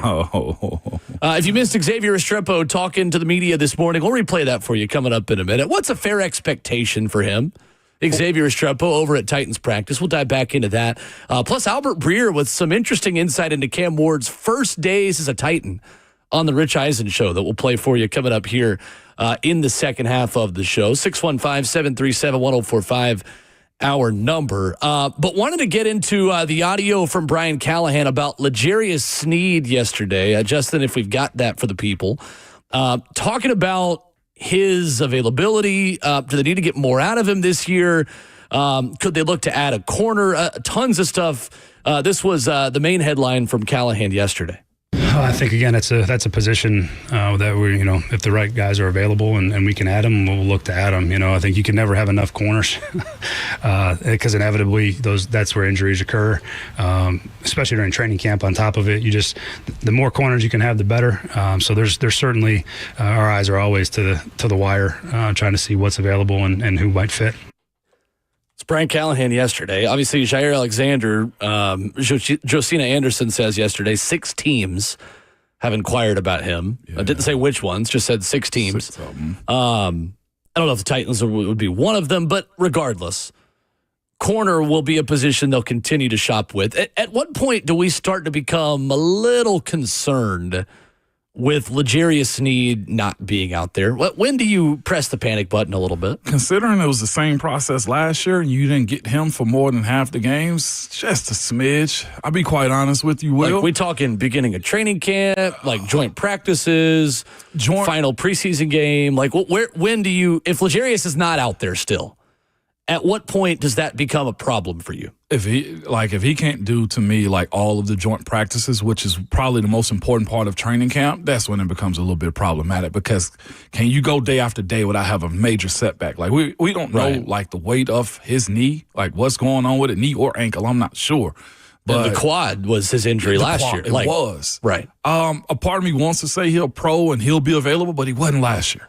And that's the part that gets me a little bit. That's why I don't worry too much about Jeff, right? Like not being here. Right. Oh, well, okay, well, Jeff was here all 17 last year. So it becomes a little problematic for me if he's not available for those joint practices every single day. And it'll probably be 3 days of work or 2 days of work. Right. I kind of need to see him, especially in the competition, because when you have those joint practices, that's as close to a game as you can possibly get. I think by Atlanta joint practices is when I would start to become concerned. Okay. Personally. Yeah. Because he needs some kind of joint practice work. So we're not there yet. I think there's a cautious level of concern at this point, but nothing major for me. It's more the live bullets to be ready for the regular season that becomes an issue. Darrell Baker also not out there right now. He's working on something that I saw Kaharski said yesterday. He is expected to be ready for training camp. Darrell Baker, someone who I think was underrated last season in the job that he did for the Titans in a reserve corner role. So you're getting a lot of Marcus Harris right now. You're getting a lot of Jarvis Brownlee. Jamari Harris, the undrafted out of Iowa, has turned some heads a little bit. I know Rhett talked about that. I talked about him with you while I was out a few weeks ago. So there are opportunities for young corners right now in Sneed and Baker not being out there, but corner's an interesting one right now because if Sneed is not healthy and not there again, drastically changes how good you feel about that position. And I feel like you should feel better about coming into this season, understanding the defense, you know what I'm saying? Like understanding the coach's plan for you is the same as they said it was in Kansas City. And I'm not worried, but I am side-eyeing it. Like, what are we gonna get out of L'Jarius Sneed if I'm in the front office? You know, because it is somewhat concerning. This is a premier player in this league that has a premium attached to him as far as the paycheck coming to him, and you want to see their production. You don't want to be on the list of teams' bad, free agent signings that you get nothing out of. Michael on YouTube says, at this point, I have zero expectations for Sneed, battered Titan syndrome. I feel that. I think there are a lot of people that feel that way, and I don't blame you. Yeah. Unfortunately. Yeah. It's just one season, and thigh, quad injury, whatever you want to call it, and what it was last year, the knees, that's well documented. We'll see. Jury's out. He's got a lot to prove to prove that he can still play at the level he did in his last season in Kansas City. L'Jarius Sneed. Is it just the difference that makes in him taking away someone's number one target, meaning that Jarvis Brownlee could match up with somebody's number two target, is significant. I think Jarvis Brownlee has a lot of potential. I worry about him against number one receivers, where you need a top 10 to 15 corner to shut down the Michael Pittmans, the Brian Thomas Jr.'s, the Nico Collinses, who are the number one wideouts that you're going to see 6 times a year. Cover 2, Blaine and Zach yesterday had a conversation about this, Ramon, I wanted to bring up, because talking about joint practices, Blaine made the point. Those aren't in Nashville. No, they're on the road. So veterans are more likely to be out there for all of joint practices when veterans are sleeping in their own beds. Yeah. When veterans are here.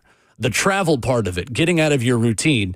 Is it fair to say you're less likely as a vet to do a lot of work as the road joint practice group, or am I overthinking that a little bit? I think you're overthinking. I think because everybody has to be out of the bed, on the bus, at the locker room, that you're probably more likely to actually practice the way I somewhat see it. They were having that conversation yesterday. I wanted to get your thoughts on that. No, I think the mindset is we're like, I say this jokingly, but we're walking in their trap, take over their trap. Yeah, what else you going to go do? You're in the hotel. Yeah, you can't just sit here. Broadway is not in Atlanta or Tampa. It's more comfortable at your own place. I think, man, like I sat out a couple of practices when we hosted is the way it was. Okay. You know, so interesting. On the road, I would think the mindset is, hey, everybody's practicing. Let's go. Okay. To your point, what are you going to be doing during practice then? Like, I give you half the reps, but like I need you out there. We're walking in their place and we got to show and prove. I like it. So we'll see. That's the point where I start to become a little bit concerned. That's where I would like to see L'Jarius Sneed by joint practices. 615-737-1045. What is a fair expectation for Xavier Restrepo as the Titans minicamp continues today? We'll listen to what he had to say to the media post-practice yesterday as we begin hour 3 of the program next.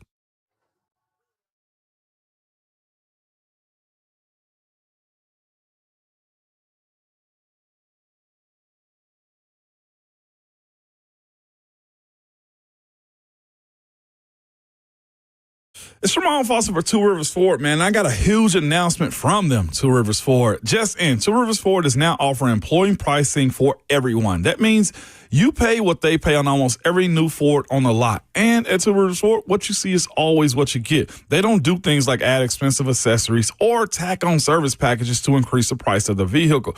Two Rivers Ford is upfront and honest every single time, and now they're offering you employee pricing the same way they offered me. Yes, I've went in, man, that rap to R is hard. I'm telling y'all, you need to go over there. It's the same price that they're paying as employees.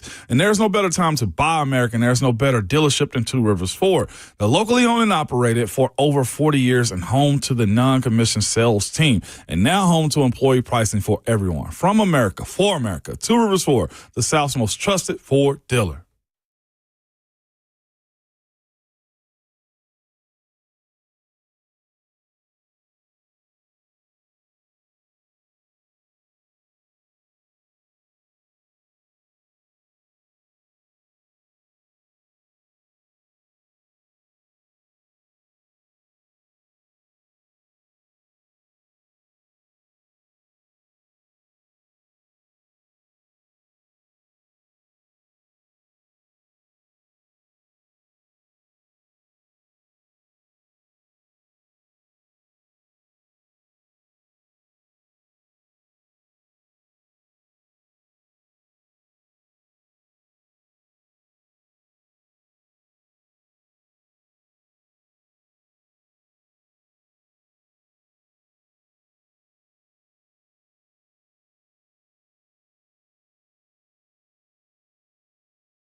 8:01. Good morning and happy hump day from the 104.5 The Zone studios. I'm Justin Hawkins. Day one of mandatory minicamp yesterday for the Titans, and head coach Brian Callahan spoke to the media before practice about what he's seeing from rookie quarterback Cam Ward so far this offseason. I mean, he's got a great feel for underneath coverage and underneath space, understands where the landmarks are, understands the timing of those throws. It's a strength of his for sure at this point, and it's something we're going to keep working to highlight, and then we'll keep working to fill in where we think he can keep improving. So middle of the field is certainly something he's comfortable with and done a lot of, and that's translated so far to this level in practice.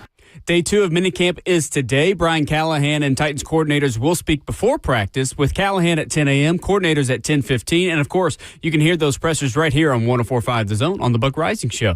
Tonight, Game 3 of the NBA Finals in Indianapolis as the Indiana Pacers host the Oklahoma City Thunder. The series tied up at 1 game apiece. Shai Gilgeous-Alexander and the Thunder are favored by 5.5 points.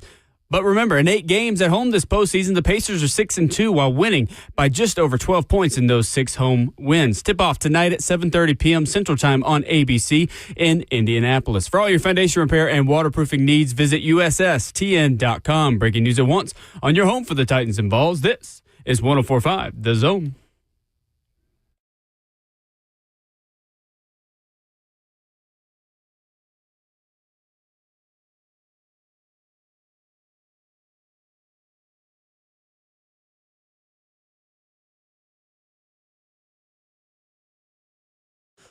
Second half of the show, hour number 3, getting started on this Wednesday. A gorgeous Wednesday in Middle Tennessee. Great day to watch some American rules tackle football over at Ascension St. Thomas Sports Park. That's exactly what we'll be doing after the show today. Day 2 of Titans mandatory minicamp. Tons of reaction to what we saw yesterday as well. And more sound we're going to hear from Xavier Restrepo coming up in just a moment. We are fueled by Scooters Coffee. Visit a locally owned location near you in Rivergate, Smyrna, Brentwood, White House, or Mount Juliet. Amazing people, amazing drinks, amazingly fast. Ramon Foster, Will Bowling, Justin Hawkins. Into hour 3 rapidly this morning, Ramon Foster. Quick, fast, and in a hurry, Will. Pretty solid. Way to put it. Just ran into Sir Bert. Yeah. Big boss Bert. Making his way around, just moseying on in. Just moseying on in. Hit the balcony real quick with him right quick. So, yeah, the vibes are good, man. I think the humidity's supposed to be high as heck today. So, is it really? Yeah. Lovely. I got an alert. I got an alert that said humidity is going to be pretty high. It's inching up is what it says. So it just lets me know you need 3 shirt changes today. Perfect. Lovely. Multiple shirts, multiple showers. Speaking of multiple shirts, we were talking just off air before we came back last segment, and you said that Coach Bill Callahan is conditioning through work. So, yeah, it was interesting watching some of the individual periods. And again, if you're unfamiliar with the way these practices work, you start with a bunch of periods that begin and end with a big horn, and you go from individual work, you warm up, obviously the stretch period, individual periods where you're working on technique, you're working just in position groups. Then you start with installation, carded periods where it's not necessarily, offensive coordinator or defensive coordinator talking into a walkie-talkie to basically practice like you're going, full speed without contact, but you are installing things like, all right, here we're going to go in this gap, we're going to block this guy, you're going to go here, things like that. Choreographing the offense and defense. Well, in those periods, you've got offense going against offense. Yeah. And some of these big undrafted linemen, Ramon Foster, are getting their initiation into the league because then they have to become basically scout team defensive linemen right after Bill Callahan is, here we go. Right. Do it again. Oh, not quick enough. Right. Do it again. And then you've got an assistant O-line coach yelling at him, we got to get home, man. We got to get there. We got to things like that. I'm paraphrasing of like, you got to get to the quarterback. We got to simulate pressure here. And I'm thinking like, dude, these guys don't stop. And like they are D linemen. Yeah. You're just simulating so Cam has somebody in his face. That way, if they're installing a certain thing, like you've got a little bit of pressure to show you, hey, you're under pressure. We're still looking here. We're going there with the ball. Things like that. Like, I felt a little sorry for some of the offensive linemen yesterday. Some of the rookies. Hey, Will. I won't name names, but and they were managing it fine. Like, nobody looked, like, out of shape or this is just me and my unathletic self talking. Watching them like, man, like, you're getting built-in conditioning just by quickly going from one thing to the other and now being asked to simulate Jeff and Tavondre. Yeah, and get beat up while doing it. Right. Get punched in the I see chest. the smile on your face. You're so happy you don't have to do things like this anymore. That was one of my main reasons why I want to be a starter. I do not want to do scout team. Like, let me go over there and get water while these guys are working one on rep. this stuff. Hey, young fellas, get up there, man. Do what coach tell you to do. I'm telling you, that type of stuff right there is what keeps you in the game, is watching the young guys die in practice and have to do reps. Sad part, though, I did see a young fella one time, Will, in that same mode. Like, Munch is pushing, hey, let's go. Mm-hmm. And the young fella from Hawaii, I think he played at Hawaii too. He had some talent. And dog, and to your point about go, he went, and that was his last rep ever. Will, we were in the warm-up period of practice. Young fella, Michael was his name. Go. Fell to the ground. You know what it was. You know what injury that is. Achilles. Oh, awful, man. And what's crazy, he didn't even know it. He Awful. looked back like, why did y'all kick me? That's what most Achilles tears say. It's like, it felt like somebody kicked me in the Achilles. Last time playing ever in his life. Wow. Yeah, man. That was what I stretched every day. I stretched every day for that point. Yeah, that's a tough one to continue to like maintain and rehab. Yeah, too. And those dudes, man, to your point about servicing, like that is a part of your job. How do you buy into giving us a good look and stuff, man? 100%. Look who it is. Savage finally woke up, man. Yeah, you can join him and you can join the rest of our community in the F&M Bank chat, Facebook Live, YouTube, Twitter, or Twitch.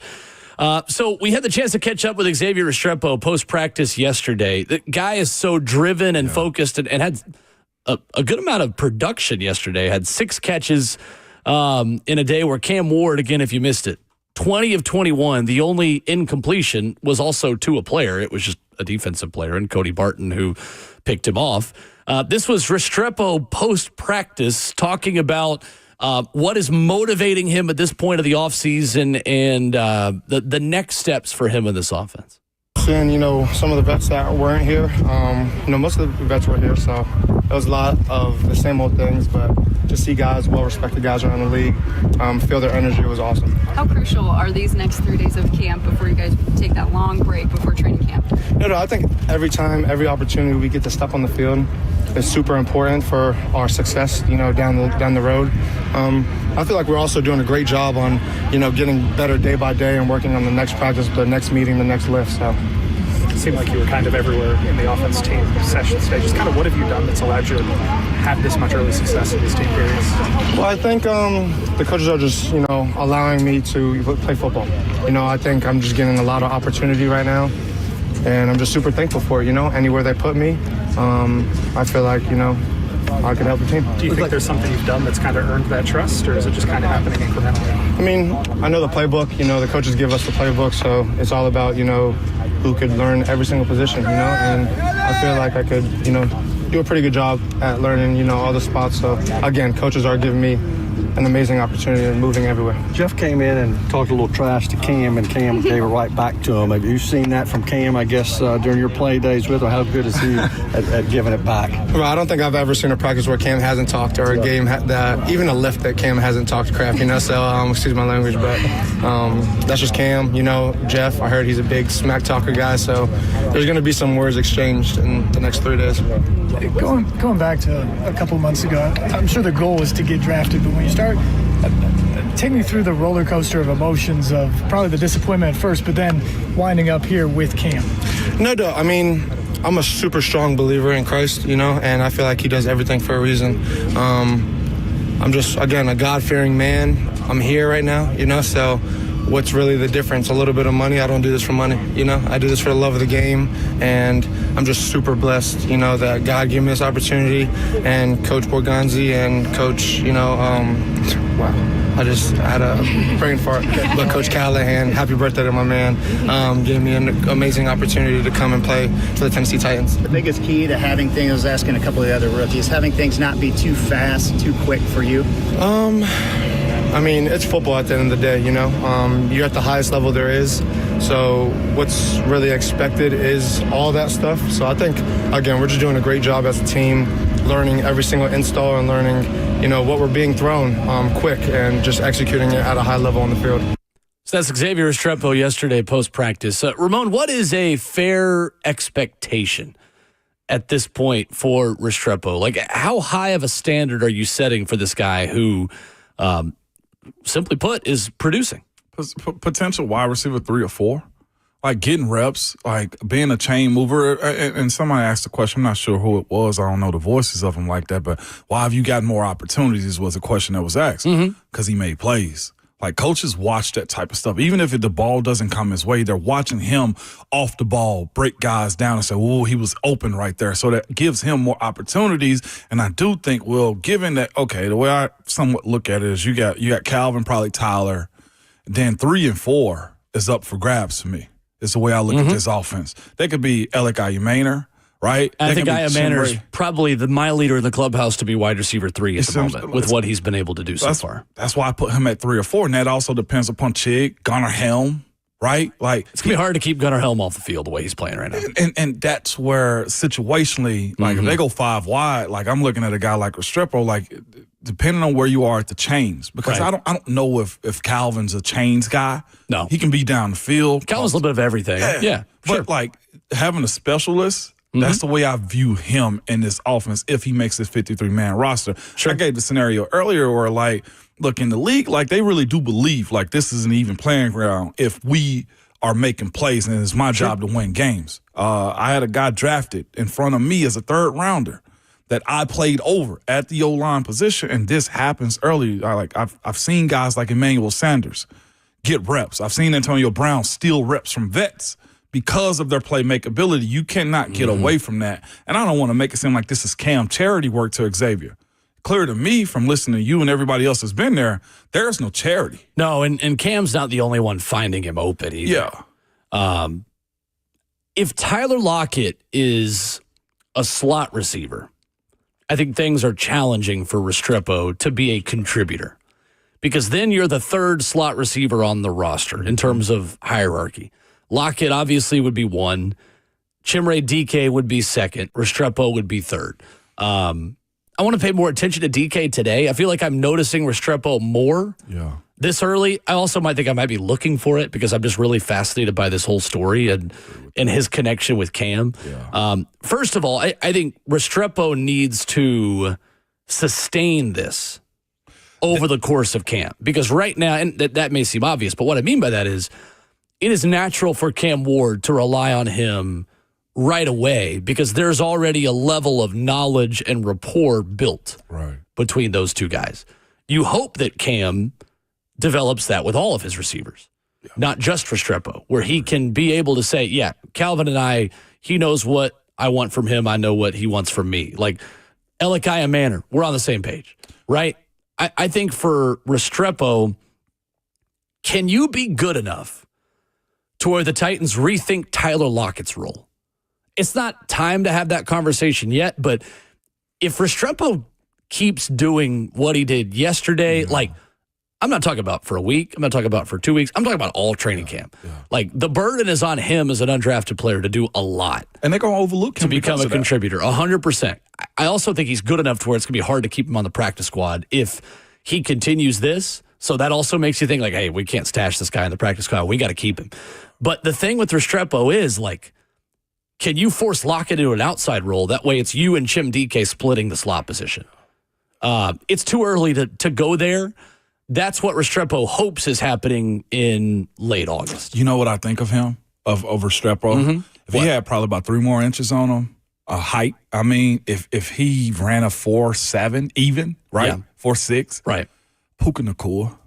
You would love that. And that's you what would I'm love saying. that. I didn't know Puka Nacua. You feel what I'm saying? But like productive player in college as well. But to a point though, like we saw Matthew Stafford, right? Make a dog out of him so much so that he's their number 1, would you say right now, Will? Like Nacua, yeah. I'll put it. No I'll say this. Cooper Kupp's not there anymore. Cooper Kupp's not there anymore. I'll say this. We now know who Puka Nacua is, and he's a threat on every game day. And that's, again, height, all that type of stuff, pedigree matters a good bit. But, like, Puka Nacua comes to mind. I see somebody else put in there also, Wes Welker. To me, he's Hunter Renfrow. Yeah. He's Hunter Renfrow, who's listed at 5'10", 185. Restrepo listed by the Titans at 5'10", 202. He 5'10"? That's what he's listed. Taller than I thought. Me too. Me too. That's taller than I thought. So that's the thing with Restrepo. I think there is reason for optimism that he's on this team, but there's a reason why we don't pick a team of 53 in June. Yeah, that's very true. We're trying to take a test with only doing about 5% of the study. It's not time to take the test yet, but I think there is reason for optimism that Xavier Restrepo is more than just a cool story at camp. I think there's a chance he's really contributing on this team. There's just a lot of guys still in front of him, regardless of how well he's doing right now. Real quick, is he a bigger threat to Mason Kinsey? Yeah, he's the biggest threat. Like the guy that Restrepo is impacting the most right now is Mason Kinsey. Like it's harder for Mason Kinsey to stick around and continue to be a practice squad guy if you're keeping Restrepo, because then you got 4 slots. Yeah. And, special teams plays a role in that, no doubt. And Bones Fossil is going to be a big part of this conversation. But that is the biggest thing, I think, right now, is at the very least, Restrepo is making it harder for Mason Kinsey to make this team. Much harder. Because you mentioned if he don't make the 53, then he's a practice squad guy. And that's been Mason Kinsey's role. Right. So the only reason I asked you that question was I'm thinking that role more than anything. Right. June 11th, way too early to make this guess, but we're going to make it anyway. Do you think Restrepo's on the roster as of today? Yes. 53 at the end of camp? I do. I do too. And this is way too soon, to your point. Way too soon. We don't know who's healthy. We don't know who plays well in preseason. I mean, heck, Bryce Oliver was not on our radar this time last year, and he earned it in preseason and stayed around. But that's one to me can you hide him again? Because what's his role? Is he how well does he perform in preseason games? Calvin? I think Bryce is an outside receiver. Yeah. Right. Yeah. He's not a slot. 615-737-1045. How badly do you need Bryce Oliver on special teams now, too? You've invested more in some special teams guys with Bones Fossil. Yeah, is Restrepo good enough to be a gunner? Can he be a punt? I don't think he's a gunner. You know what I'm saying? But is he a punt returner? Where's his other value at? What else can he do? Because if you're a third slot receiver on a roster, you better be doing something else. You got to do something else. Yes. Have to. Coming up, Albert Breer on the Rich Eisen Show with interesting insight into Cam Ward's first days as a Titan, plus more insight into what I liked about his performance yesterday at Tennessee Titans mandatory minicamp. All that and more, talking about your new QB1 in Music City next.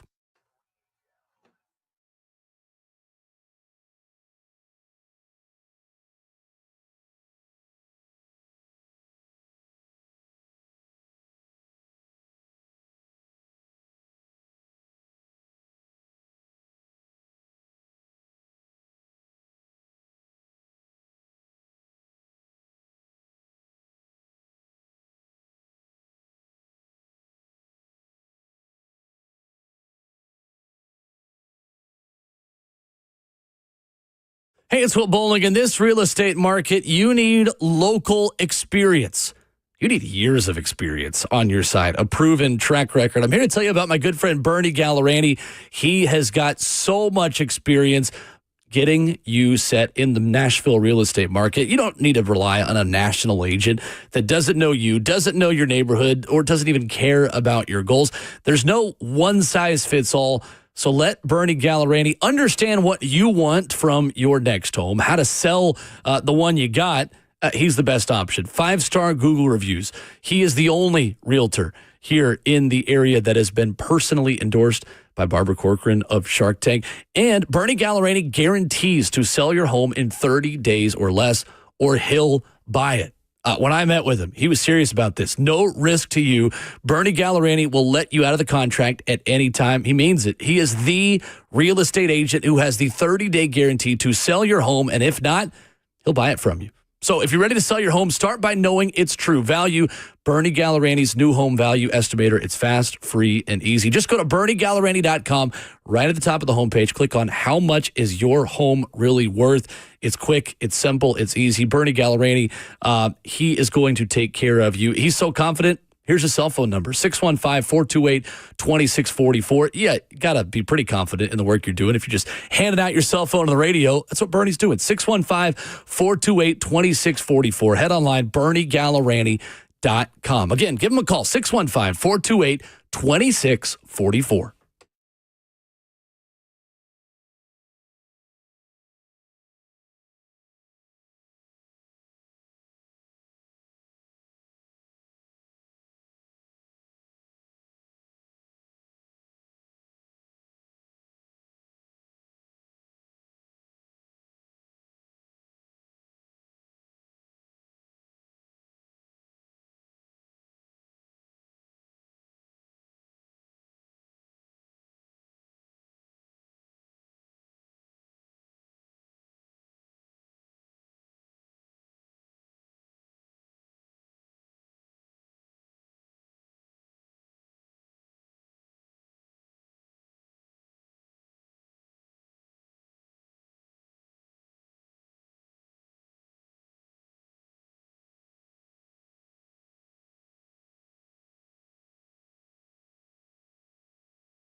Good Wednesday morning to you on Ramon and Will.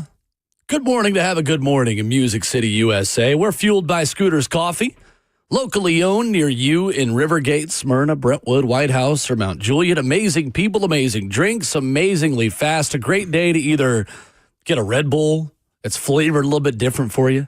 Maybe you're just in the mood for a flavored coffee. They can do that for you. The thing I love about Scooters, Ramon, you get one of these flavored coffees. A lot of times you go places, you're getting sugar with a splash of coffee.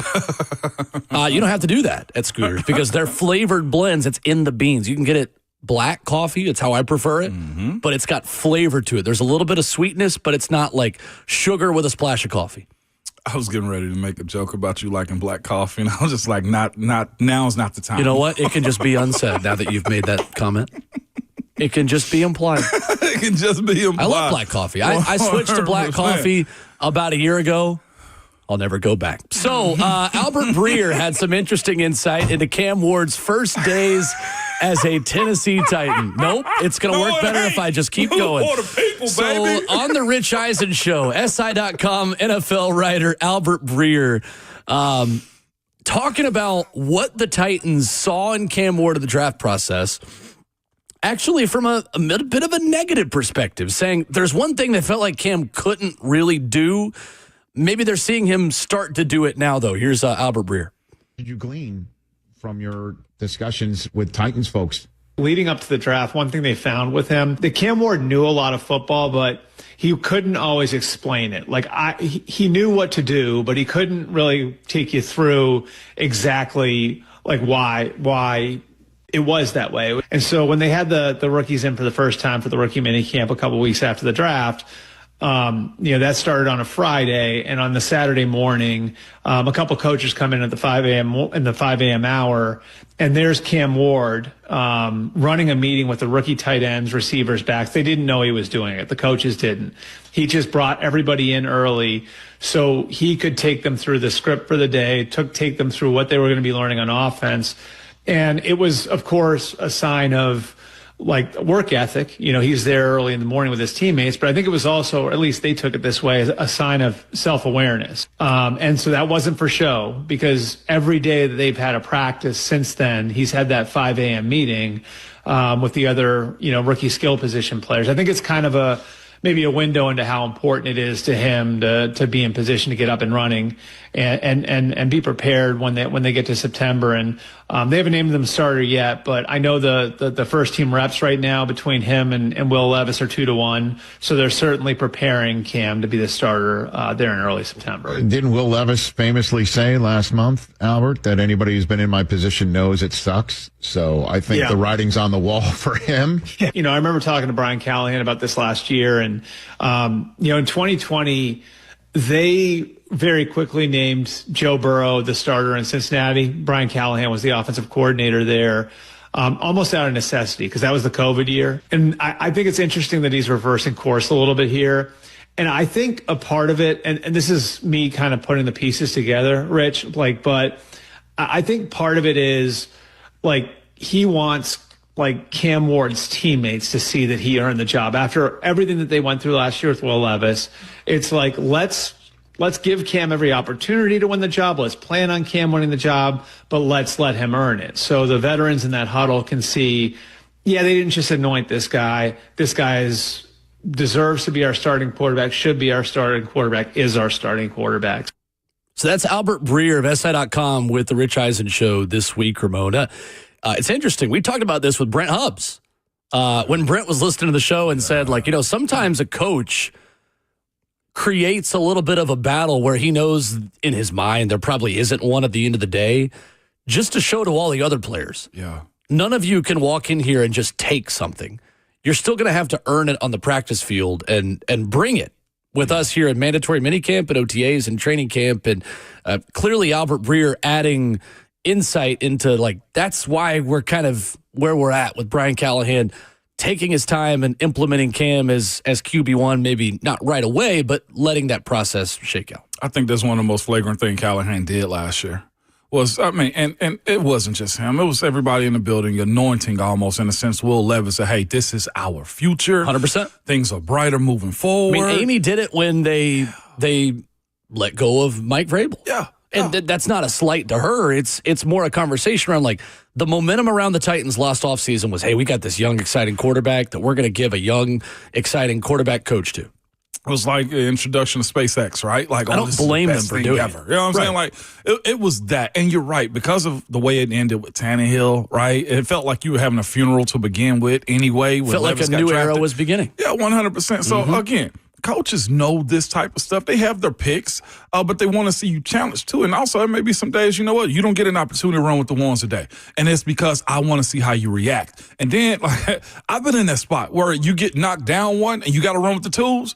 Are you going to be bitter? Are you going to be a bad teammate that day? Are you going to be down because, oh, woe is me? No, they don't want to see that. So I think it's smart that Coach Callahan are formatting this situation where guys run with the ones, twos, and threes, right?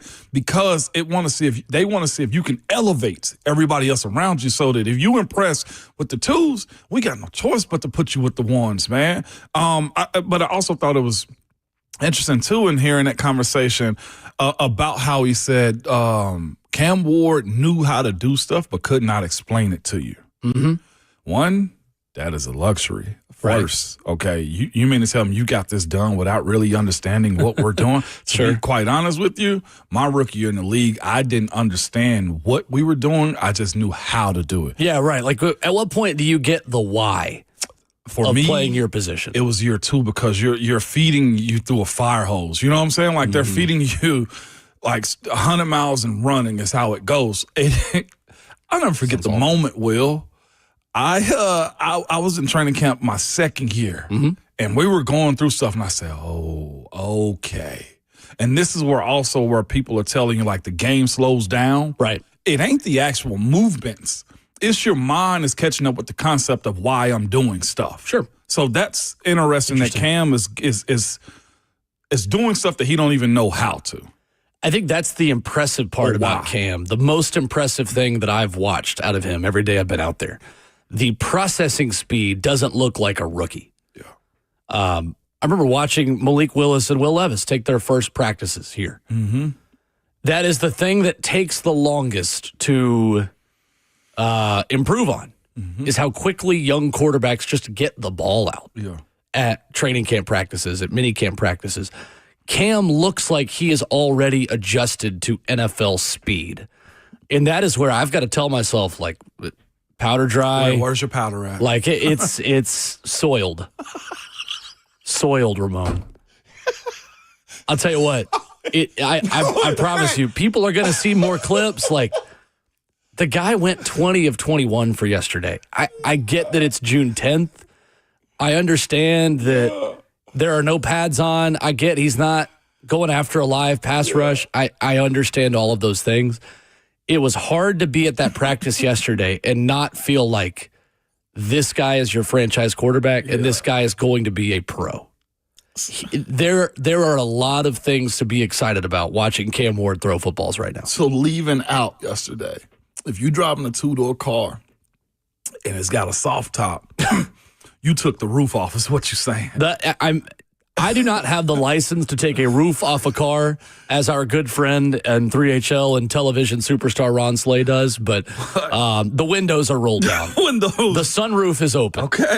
Okay. It is He was 20 of 21 for yesterday. He completed 14 straight passes. He had one incompletion, which was a pick to Cody Barton, which I'm okay with, by the way. Because of the reason I would be okay with it because of who it was. It's best Cody. On best. It's best on best. And that's a guy we want to be a coverage linebacker this year and learn more nuances to a position that he's going to have a major role in. That's what you're saying. Don't dog Cam for that big up. Yeah, just Cody Barton. It's okay to have Cody Barton pick you off. Absolutely. Yeah. James Williams could have had one at one point yesterday, and I'll tell you what. The other part of it, somebody mentioned this in the chat earlier. Was that from Cam though? Too? Yeah, it was from Cam. Okay, but you know what they also do? They know what they say about that? That crap don't show up in the stat line though. Oh, right. But the thing that was impressive about it was a tip drill catch by Elikiah Manor, who came back and adjusted to the ball and caught it about a foot off of the grass with his hands. Not a body catch, not like went up, adjusted, tip drill over the middle, made the catch, kept going. Yeah. Somebody mentioned it in the chat earlier this morning. 20 of 21 also means there's no drops in that. Ooh. Means your receivers are doing their part. And Chikakonkwo made some good plays yesterday. Gunnar Helm continues to impress me. And Elikiah Manor looks like another guy who is not at his first pro summer workout. He looks really comfortable in this system right now. But in his phase, this is what these young players come up doing. This is 7-on-7 to them. This is where they get their stars from. This is where they go shine and get recruited in also. So they should shine in this phase. I see a comment from Lonzo in the chat. Will, you've already stated, look, you've pumped the brakes. We're just going off of Lonzo, that H word, hope. I'm trying to just give you the facts as I saw it without what it means, right? Yeah. Because a good day in June can just be that. A good day in June. Doesn't mean Cam is a rookie of the year. Doesn't mean this team is going to make a long postseason run. Like 2025, there are going to be some growing pains, and there are going to be some moments where Cam does something where you as a Titans fan are like, what in the world are you doing? But I'm just giving you the facts of what it is right now. He is ahead of where I thought he would be right now. Take that for what it's worth. I will let you draw conclusions of what that could mean. I'll leave that open for interpretation. But right now, he's ahead of where I thought he would be. And Zeitler's comment, Kevin Zeitler's comments, he also said that too. It's like, then you see Cam and say, he can get this thing straightened up quicker than you thought. So, again, I'm going to temper myself too because he's a rookie. I do know this. And he's going to have bad days. Easily. And his first four games of the season, they're going to be coming from him. Right. The first one is on the road, and then he's got a real adjust. What was it, San Francisco? Earlier I had the schedule. Oh, L.A. LA's at home, yeah. Your first road game at Denver. That's, to me, I think, the biggest challenge because they got a young, talented defense that will play that get up the field type of offense. Defense that will challenge a guy like him. So, yeah. But what I will say is this. What you're asking him to do, he's prepared. I heard Rich Eisen say, too, like he's going through the script. Like that is also part of it. The process, too, is getting the script. What do I have? Taking that mental rep. Playing it in your mind, seeing it on tape, and then taking it to the practice field, too. I'm glad you brought that up, the mental rep part of it. That was an old Butch Jones saying, but something that, like, coaches talk about, right? Like, being engaged with what's happening in practice and not just talking to your buddies or, lining up vacation plans for next week over on the side. About that time of the year. Kicking drill at the end of practice yesterday. By the way, Joey Sly, 7 of 8, hit from 60 with plenty of leg. There's your kicker minute. But talking about being engaged with practice, you know how it is at the end of practice with special teams periods. Mm-hmm. Guys are off doing their own thing. Like, it's kind of like you're going into the final period of school. Like, hey, like day's almost done. Like we're chilling over here. Yeah. Cam Ward is standing 5 yards behind the holder and kicker, intently watching every kick. Like again, take it for what it's worth. I'm not saying that's a huge deal, but just to paint a picture for you, since I'm there and I want to, bring you, the audience, into what I see and what is going on there. Cam Ward is not off to the side talking with his wide receivers or goofing off with Restrepo. Like, he's standing behind watching Joey Sly kick at the end of practice with only like 10 minutes left. Like very intentional. Locked in. Yeah. That is the best way I can describe Cam Ward. He's built a little bit differently. The guy is locked in. Mm-hmm. Coming up, you know who wasn't locked in last night, Ramon Foster? I got a feeling this round ball. The U.S. men's national team. Yeah, I heard. U.S. soccer embarrassed in Nashville yesterday. We'll talk about it a little bit next.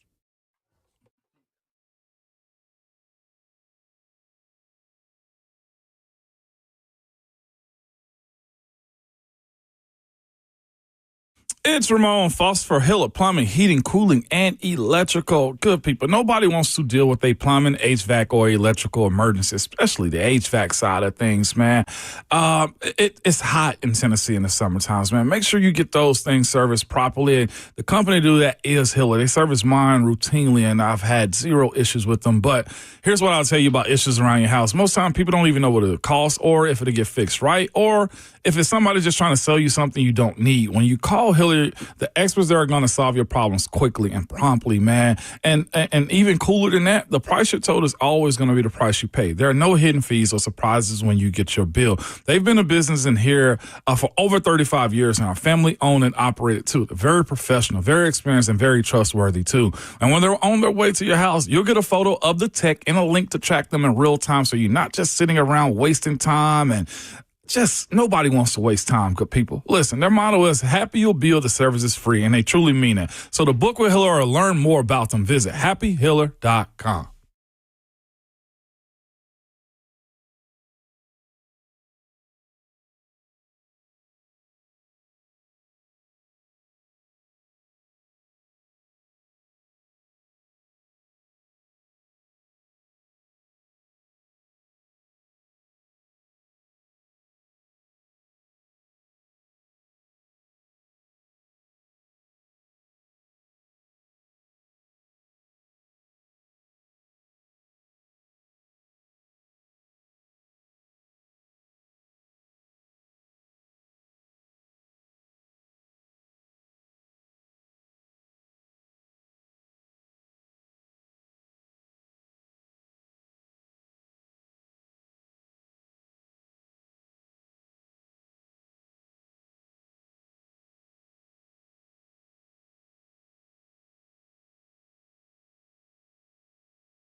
Ramon and Will is fueled by Scooter's Coffee on 104.5 The Zone as we wrap up hour number 3. A big event in Nashville last night over at Geodis Park. The U.S. men's national team taking on Switzerland. We talked about it with Lucas Panzica yesterday. Woof. 4-0. Yeah. Lost to the Swiss national team. Switzerland was all over the U.S. last night. Ramon, this was a rough night at the stadium for U.S. soccer fans. I tuned into it later in the match or whatever, Will, and I'm looking at it like 4-0. That's like 35-0 in football terms. Yeah. In the second quarter. Yeah. And there was absolutely nothing that they could do about it, man. It seemed energy looked low, Will, from what I can understand about soccer. Yep. The coordination wasn't there, man. And as much as Lucas and you talked about it yesterday, the idea that like they got to have all hands on deck, like this is why I guess it was you guys were speaking about having the ability to get some cohesion, because last night it looked disjointed. And just, I'll say this, no matter what the sport is, you can tell when the energy's low. That's what it looked like to me. Like there was absolutely just no coordination in the plan. There was nothing. Just a bunch of guys running around like this. Like for the people that would hate soccer, they would have loved that one last night from the American side of things, 10 players are not in the U.S. player pool right now, so manager Mauricio Pochettino does not have a full cast of characters to put together. The stars are not there. However, the U.S. hasn't lost 4 straight games since 2007. That's where we're at now. Yeah. 4th straight loss. We are 365 days away from the World Cup coming to the United States. We are exactly 365 days away today from the start of the World Cup next summer, and this feels like rock bottom for U.S. soccer. Why this should matter to you if you're not a soccer person, this is the most important 4-year cycle in the history of U.S. soccer, with the World Cup coming to town, coming to the United States next summer. And this is a major missed opportunity to build momentum for the sport and for this team and for this program on the world stage next year. They are lifeless. Yeah. They weren't pressing, but they also weren't sitting back last night. They were in this weird middle ground of just kind of watching Switzerland just play these easy balls over the top, and then one pass later, they're in on goal and scoring. It could have been 5 or 6, to be quite honest with you, in the first half. I thought Matt Turner was bad, the man in net who's not playing as much for his club team, which is a problem. The U.S. needs a goalkeeper that is playing consistently, not someone who's just in Europe on a team. No, I need you starting for a team. I don't care if that's in the U.S. or if that's in Europe. You need to be playing.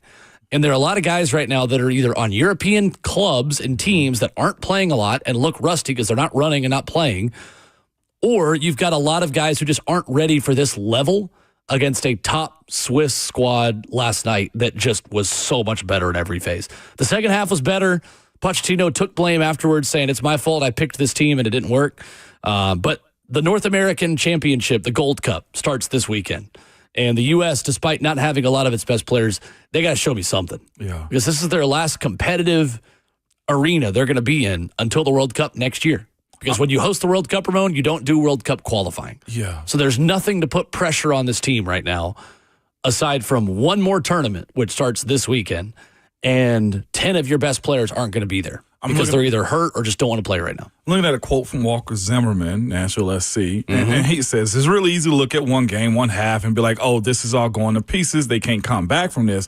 Then he goes on to say, but he took down, but you look even to the build up to the 22 World Cup, he says. And it says they took down Morocco 3-0 and make it to the semifinals. Yeah, like, they made the semis of the World Cup. Is there any credit given for what this group is? Or is it because it's not, was that era different than what this one is right now? You know what Morocco did after they lost 3-0 to the U.S.? Talk to me. They fired their coach. Ooh. Yeah. Okay. They fired their coach at the build-up to 2022. I love Walker Zimmerman. I think he is right, and he is I admire his ability to face the noise of the music yesterday in a low point for U.S. soccer, especially considering he is the local tie and the local guy. And I do agree with him. Yeah. There is time, but it's running out quickly, and the fact of the matter is major change is going to have to happen. Otherwise, we're going to get embarrassed at home next year at the World Cup. And I get it. These are not the same players that you're going to see next summer. I understand that. But it's about a culture. It is about a system that right now does not appear to be working, and a manager that is a big name. Mauricio Pochettino has taken a lot of top clubs to a lot of silverware, a lot of trophies in Europe. What does that do for me right now? Nothing. Absolutely nothing. You lost 4 in a row. So I'm with you on like the conversation of Walker Zimmerman having his comments about, hey, this is still early. It's basically what he's saying. And he's right. This is OTAs, but the issue is the amount of bodies that aren't in on the process of getting better. Yeah. Is that the biggest issue moving forward with this one? That's the biggest issue. And Christian Pulisic decided I want to take the summer off. We talked about that yesterday. Shouldn't have done it. I think it's a bad choice. God, that's tough. I think Christian easily could have showed up to camp, and then we talk about this a lot. Mm-hmm. If you really didn't want to play, come practice a little bit. Hey, coach, ankles flaring up. I don't know if I'm Jack. I don't know if I'm feeling it. Yeah. You know, he could have at least shown up, and there could have been a behind closed doors agreement. Hey, come to camp, practice, show your face, inspire some of these young guys that are trying to make the roster next summer. And then you don't have to play the games. We're not going to put you in harm's way. At full strength, just projecting moving forward, is this group good enough to really compete for the World Cup?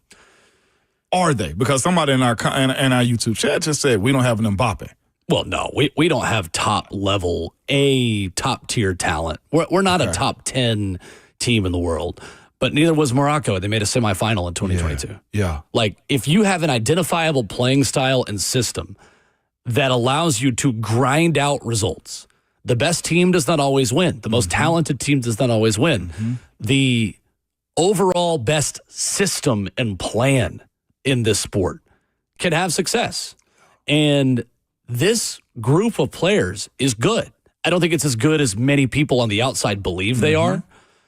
Just the fact that you play in Europe doesn't mean you're an automatic superstar that just gets handed preferential treatment to be anointed, to be him. Good. Yeah. Like, there are really good MLS players that have played for the U.S. men's national team and are playing for the U.S. men's national team. I think they are good enough to make noise and represent us and get to a quarterfinal next summer. If you ask me today what I think they'll do, I think they're out in the group stage. And the expectation for the U.S. at World Cups is to at least get out of the group stage. They are in a tricky spot because they're trying to take a step forward and be the aggressors. They feel like they are talented enough, and I agree, talented enough to take the game to the opposition. I'm not believing that as much anymore. You need to be a team that defends, is pragmatic, has a plan, and takes your chances when you get them. But they're not good enough to just pass the ball around, have possession, and take it to the opposition. So anyway, I know I'm getting a little bit on the weeds in that, and I'm maybe boring some of you with it, and I apologize, but I also don't, because I think this is a major story going into next summer, and this team is at rock bottom, probably as low as U.S. men's soccer has been in 20 years. I mean, not making the World Cup was pretty low. This feels at least equal to that. Yeah. In terms of, like, they don't have a lot of more competitive games with their A team.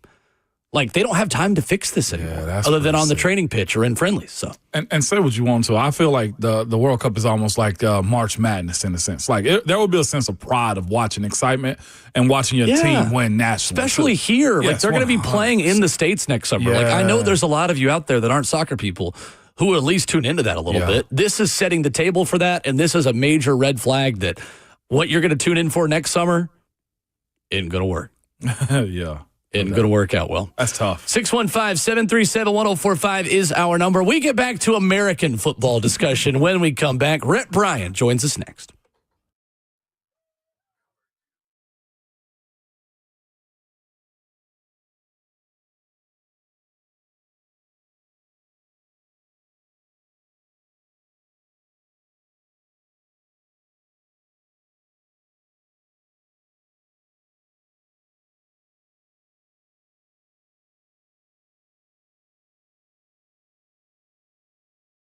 It's Ramon Foster for the Wellness Institute of Nashville. Good people right now, they have a 47% off non-surgical, non-surgical spinal decompression. What does that mean? That means they will relieve some of the pressure on your back because you probably got pain going down your legs, or you're not able to bend over the way you want to, or sleeping is problematic for you because, again, all your nerves go through your spinal cord, and if it's being pinched, if it is bulging a little bit, or you have herniation or spinal stenosis, they can help you relieve some of that pressure, man. Dr. Mitchell and Dr. Ashley will not give up you. When it comes to back or knee pain, and even for myself, neck pain, Dr. Mitchell and Dr. Ashley Dr. Ashley are in the trenches fighting, helping you to win that battle of pain.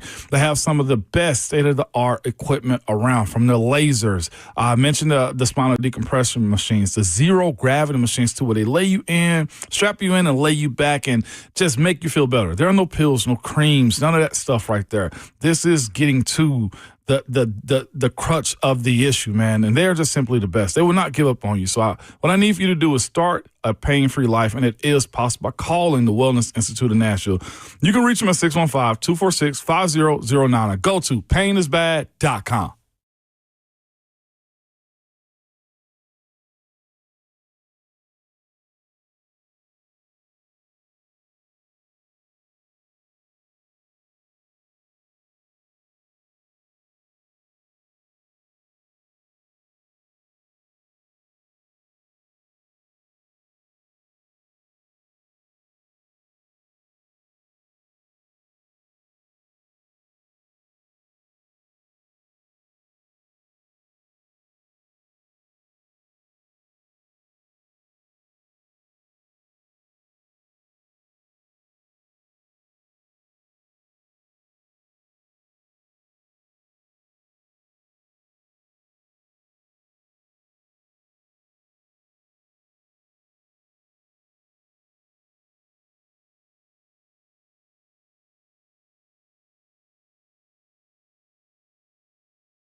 It is 9:02. Good morning and happy hump day from the 104.5 The Zone studios. I'm Justin Hawkins.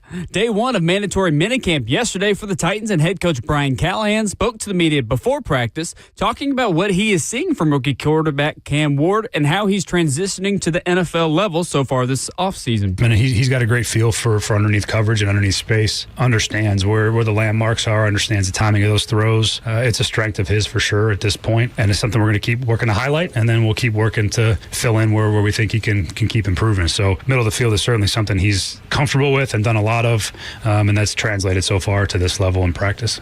Day two of mandatory minicamp today as the Titans are back on the practice field. Brian Callahan, the Titans coordinators, will speak before practice with Callahan at 10 a.m. and the coordinators at 10:15. Of course, you can hear those pressers right here on 104.5 The Zone on the Buck Rising Show. Tonight, Game 3 of the NBA Finals in Indianapolis as the Indiana Pacers host the Oklahoma City Thunder. The series tied up at 1 game apiece. Shai Gilgeous-Alexander, the Thunder, are favored by 5.5 points. And tip-off tonight at 7:30 p.m. Central Time on ABC in Indy. For all your foundation repair and waterproofing needs, you got to go to USSTN.com. Breaking news at once on your home for the Titans and Vols. This is 104.5 The Zone.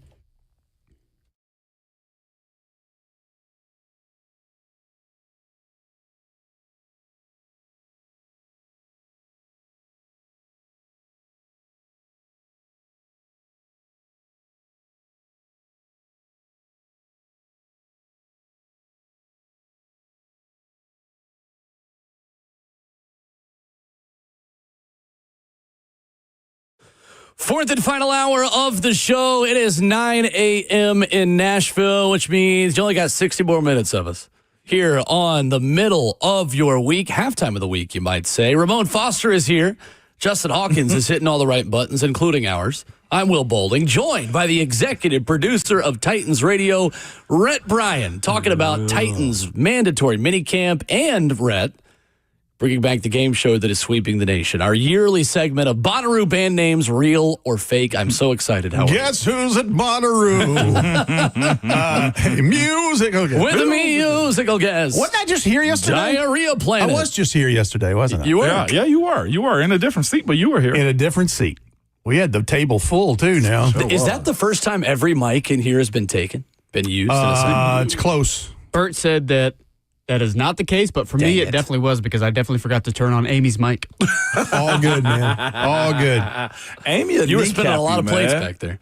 I literally was, as everybody was talking, they went literally in clockwise order. Yeah. And I just was hitting a button as everybody was about to introduce themselves. And I was like, wait, which one's her mic? That's all right. It was the very last one. That's okay. Amy said, be cool, we're leaving today. That's what she told me.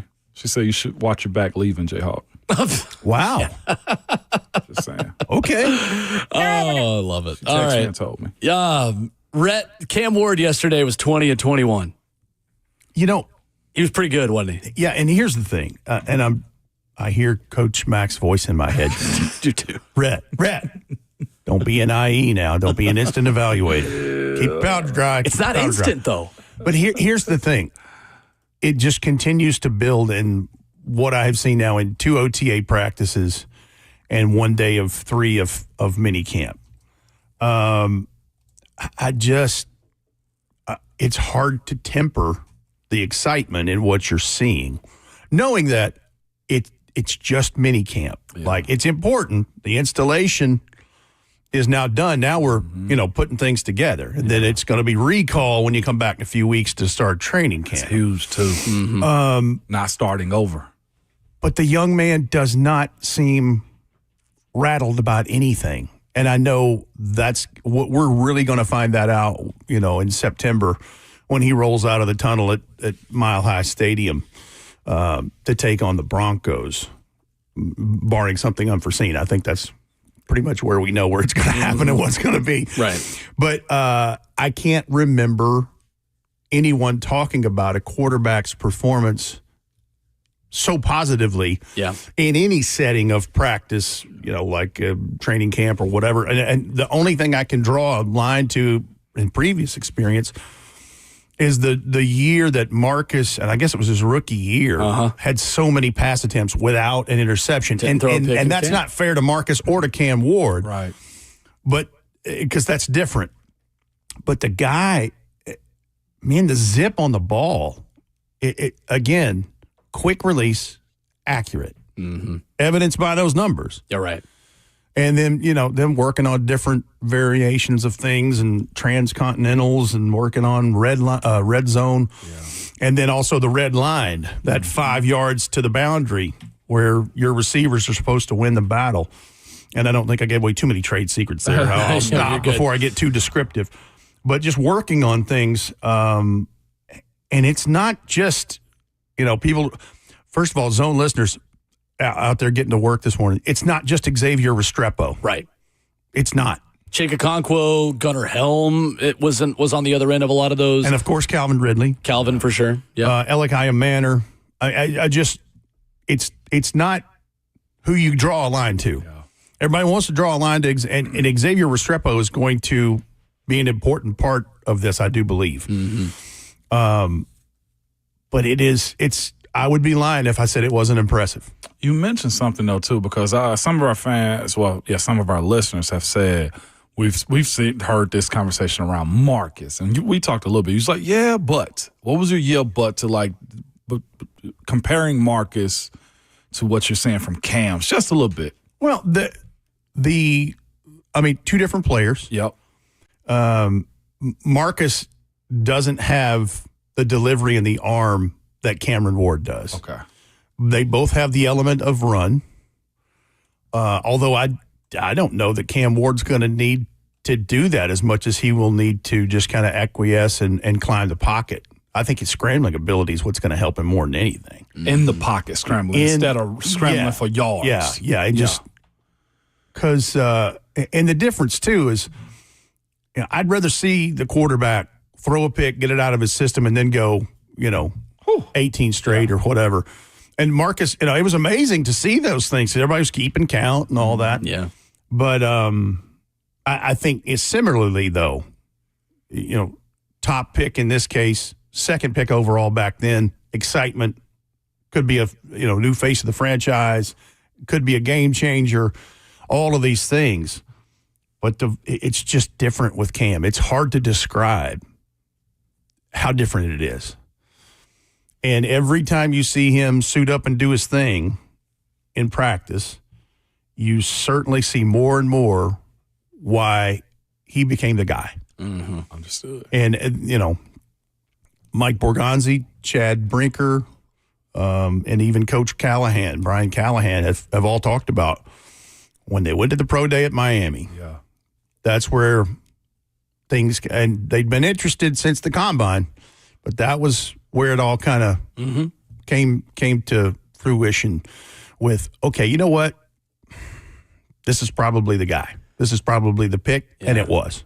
I enjoyed his exchange with Jeffrey Simmons yesterday, too, and defensive lineman Ramon will be saying amen to this pretty quickly. Always think it's a sack anytime they get close to the quarterback in practice. And plays continue, even if there is a sack or even if there's a little bit of discrepancy on whether or not a quarterback would have been tackled. The play continues. And Jeff thought he got Cam, and those two went after it a little bit. They went back and forth.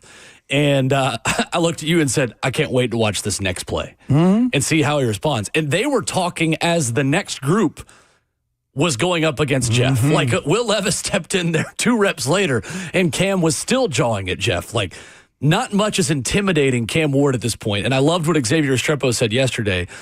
He told us in the media, he said, I've actually never been to a practice or a lift where Cam hasn't talked trash to somebody in the whole time that I've known him and worked with him. And listen, I don't know about you guys. That's what I want in my quarterback. Absolutely. He carries himself like the gentleman off the field and carrying himself, act like you've been there before, but he can dial it up when it comes to the talk. And the thing is, as long as he can back it up, he can say it. Yeah. And hey, listen, the exchange between he and Jeff, Jeff was something along the lines of, hey, man, this is real.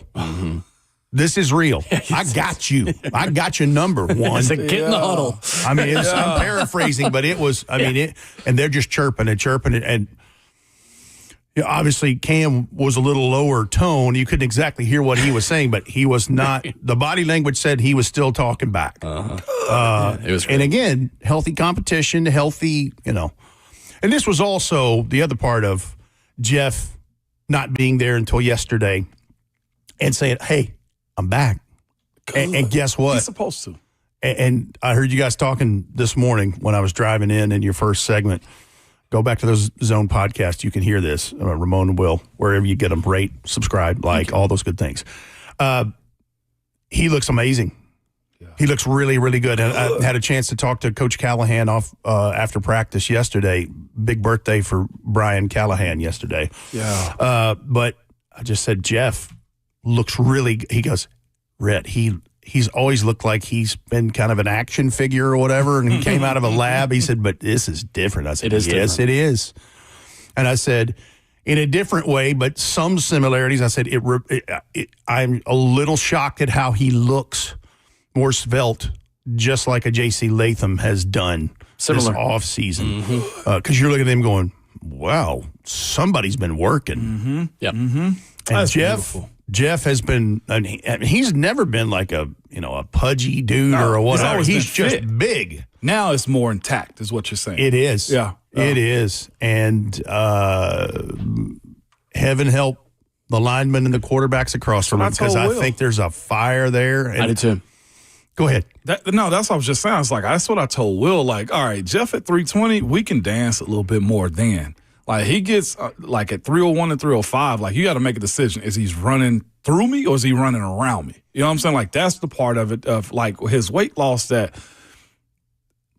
20 pounds of less weight off of him makes him more agile, makes his bend a little bit better. And the other part, personally, just make him feel better.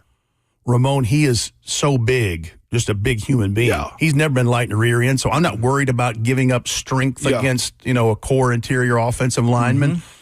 I think you're right. I think he feels invigorated. Confidence. And here's the other part that you touched on very smartly this morning. It is a business decision for Jeff as it pertains to the longevity and the future of his career. The guy's been dinged up last couple of years, had some things, had an off-season surgery a couple of years ago. Father Time's undefeated. Mm-hmm. And so you either conform and change your habits. Not that he was out of, doing anything bad. He's been good. Yeah. You're going into year 7 and you're not a rook and young. And you have to adapt some things. Right. And that's what he's doing. Yep. 615-737-1045. We'll get back to your phone calls at the end of the show. Coming up, more with Rhett Bryan, who caught up with another undrafted player whose story you will be hearing more through training camp, through the offseason. We'll talk about that with Rhett.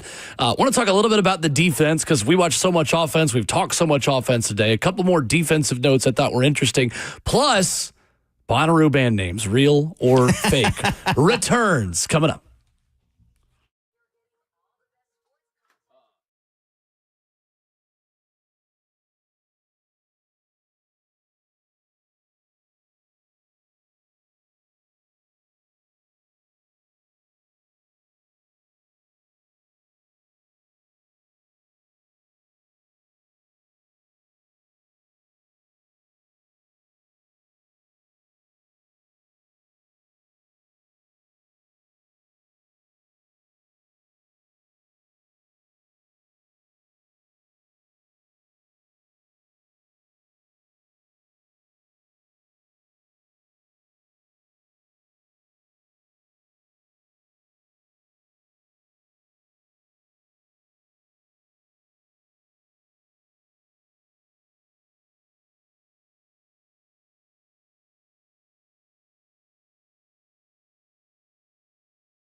Wednesday morning, Ramon and Will is fueled by Scooters Coffee. Get you some Scooters in your life to start this Wednesday morning. They're locally owned, and they're all around you here in Middle Tennessee. Rivergate, Smyrna, Brentwood, White House, or Mount Juliet. Amazing people, amazing drinks, amazingly fast. Rhett Bryan in studio, Ramon Foster, Will Bowling. Rhett, I want to watch more defense today over at Ascension St. Thomas Sports Park. I am impressed. We talked a little bit about James Williams.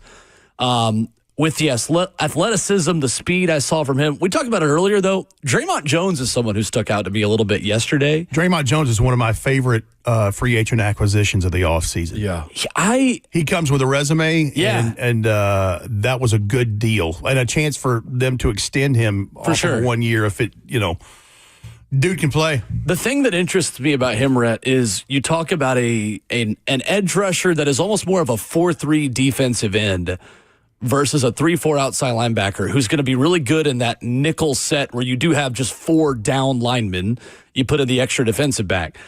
To me, I was expecting a bigger Danico Autry type player that isn't as quick off the ball, but is more of a power rusher off the edge. And affects the line of scrimmage. Right. Right. Draymond Jones has that, and he is, I think, around 280, 275. Mm-hmm. He's got a quicker getting off the ball and off the line of scrimmage, I think, than I expected. And that's on me. But I noticed that yesterday watching him. No, Draymond Jones, again, that's somebody that can help this Titans defense this fall. Especially, I mean, it's clear, and Jim Wyatt had a great piece about Arden Key on TennesseeTitans.com a couple days ago, just how I think Arden has now energized even because he's high voltage anyway, but I think he wants more. I think personally, just guessing here, I think he's tired of being labeled just the situational pass rusher. But obviously, he's going to have to come out and have a rest, every once in a while. So this is where the Draymond Jones stuff. I think you can let Draymond Jones just get out. I think he's versatile enough. You can line him up and let him go eat. Sure. James Williams. Big fan of Big Dub. Yeah. I think he's going to have a lot of opportunities this year. Big Dub Williams brings that DNA of a safety up to the next level that he is learning, and Frank Bush is one of the best teachers to do that. He flashed in a couple of spots yesterday and could have had a couple of picks. Mm-hmm. Could have had 2 easily. And the reason we talked about it just a little bit earlier in the show about why, you want Cedric Gray to be in that conversation. We talked about it was a linebacker just got cut, Jermaine Pratt, right? But that's almost getting the Cody Barton, the exact same type, right? And it doesn't sound like Titans are going to be in for Jermaine Pratt with some reports yesterday. But with the guy like James Williams, what you get is a dude that's moving from the secondary down, that's comfortable in space. You ask people what's a good coverage linebacker. Somebody that's not nervous when the ball is in the air, somebody that's good feeling where the receiver or tight end is, and naturally because he's played the position of safety. At that size, you'd prefer it, and I know Cedric Gray was a higher draft pick, but in the league, none of that matters. If you can play, you're going to find a way on the field, and that's what James has to prove for himself this training camp. Sure. Ramon, here's the beauty of that for Denard Wilson and Frank Bush and that Titans staff. Both of those guys, both James Williams and Cedric Gray, are going to be utilized quite a bit. Because, again, you need as much reps and things for them as possible because – you don't have a ton of options behind Cody Barton. And if something were to, heaven forbid, happen to Cody Barton, they're going to get their opportunities. Yeah. And both are clearly dialed in to get those reps that they want. But, James Williams is probably a step ahead just because Cedric lost so much time with the injury. And he got hurt this time a year ago, and he missed, the first 10 games of 2024. And so he's playing a little catch-up, but the beauty is that both of those guys have been in, this is year 2 in Denard Wilson's system, and I think they got a pretty good idea of what's expected of them. Sure. A couple of guys a little bit off the radar, Rhett. I know you got the chance to catch up with David Benda, the inside linebacker out of Texas yesterday. What did you glean from just watching him and catching up with him yesterday? Smart young man, comes from a great family background. His mom and dad, Tama and June, migrated to this country from Sierra Leone. There was a terrible 11, 12-year-old civil war there. Yeah. And so they migrated to Houston and then moved to Katy, Texas later. And they didn't really have a whole lot. And they knew how important education was. Both of them went to school, got their master's degrees. And his father, Tama, was a very good volleyball and soccer player. Athlete. Right. Athlete. And so David Benda is a guy that is dialed in. Yeah. He knows the importance of getting a good education. And I wanted to speak to him about, he's one of the handful of guys that, yes, he went through 2 head coaches. He went through 3 defensive coordinators. But he also went through COVID. He went through what is now the transfer portal and NIL. And why did you stay at Texas? Yeah. Well, I mean, obviously it's Texas. You want to. But you changed conferences. Right. You went from Big 12 to SEC. And so we got into all of that stuff. Bright young man, and the other thing, he considers himself a student of the game. He said, I think after I'm done with this, however long that ride is, I want to be a color analyst. Oh, cool. Nice. Oh, there we go. So I got an eye on him again today. And then Cam Horsley, the undrafted from Boston College. Fascinating story there. He was a baseball guy. Didn't play football till his freshman year in high school. Oh, wow. And everybody, he was so big, he was like, why don't you try, No, man, I love baseball. It's the big like guy coach effect. Right there. Yeah, that's right. It's the big guy effect, too, like right? a coach right there. But, boy, he put up some numbers. I mean, his last 4 years of the 5 he was at BC. And first of all, appeared in 11 games as a true freshman. But his last 4 of the 5 years he was there, 30-plus tackles every year. So consistency and production are there. And, he look, it's not pass rush as much as it is, he's a run stopper. 6'3", 312, 81-inch wingspan. 80 what? 81. And his That's reaching out and touching somebody, Rhett. His run stopper pressure rate, best among all the 2025 draftees at his position, even better than Mason Graham, who was taken 5 overall by Cleveland. Wow. So you can understand why he's here, because that is an area where the Titans had some issues with last year. So I'm very interested to talk to Cam Horsley. And also want to see what he's thinking about, because he's a communications major and a graduate. Nice. That's always College. interesting real quick, because it's only 256, 260 draft picks in the draft, right? And you hear stat lines like that from Horsley. You say to yourself, how does this guy go undrafted? Well, that's also why free agency is a part of it, and doing your job as a scouting department to figure out where are the hidden gems, man. Like, scouts extend their careers and move up in the industry on finding guys like him if he does work out, man. So do GMs. Yeah, and so do GMs. A lot of credit is given, man. So I'm excited to see what his training camp turns into, though. I like it. All right, well, that's mandatory minicamp day 2, obviously, today, and much more to come on that front. But, Rhett, it is time for one of our favorite segments of the year. Ramon and I going head-to-head in Bonnaroo band names, real or fake. Yes, indeed. Bonnaroo Music Festival begins this week in Manchester, Tennessee. And it's interesting quickly how this has shifted to some country roots in this. First time ever, Bonnaroo has had a country music artist as a headliner, and Luke Combs is the headliner on Thursday night. Out of here. I'm always interested to see notable people who are there. Sure. Is that a band? Notable people that are there. With musical ICP, man. The Insane Clown Posse. How about that? Yes, Tyler, the Creator, Megadeth, Foster the People. Megadeth? Yes. Like Megadesk in The Office. Olivia Rodrigo is headlining on Saturday night. Avril Lavigne. Olivia Rodrigo has good music. Vampire Weekend. Like, Olivia Rodrigo is a guilty pleasure artist for me. Her music is good. Natasha Bedingfield's playing on Sunday at Bonnaroo. That sounds just like a regular name. Well, it is. That is her name. That is her government. Pretty wild. All right, so here's the deal. I have 5 real, 5 fake, and I'll have a tiebreaker if we need to get there. Let's go. Let's start. My goal is to get to the tiebreaker. Slightly. Shouldn't be one-sided here, okay? Ready? Yeah. Slightly stupid.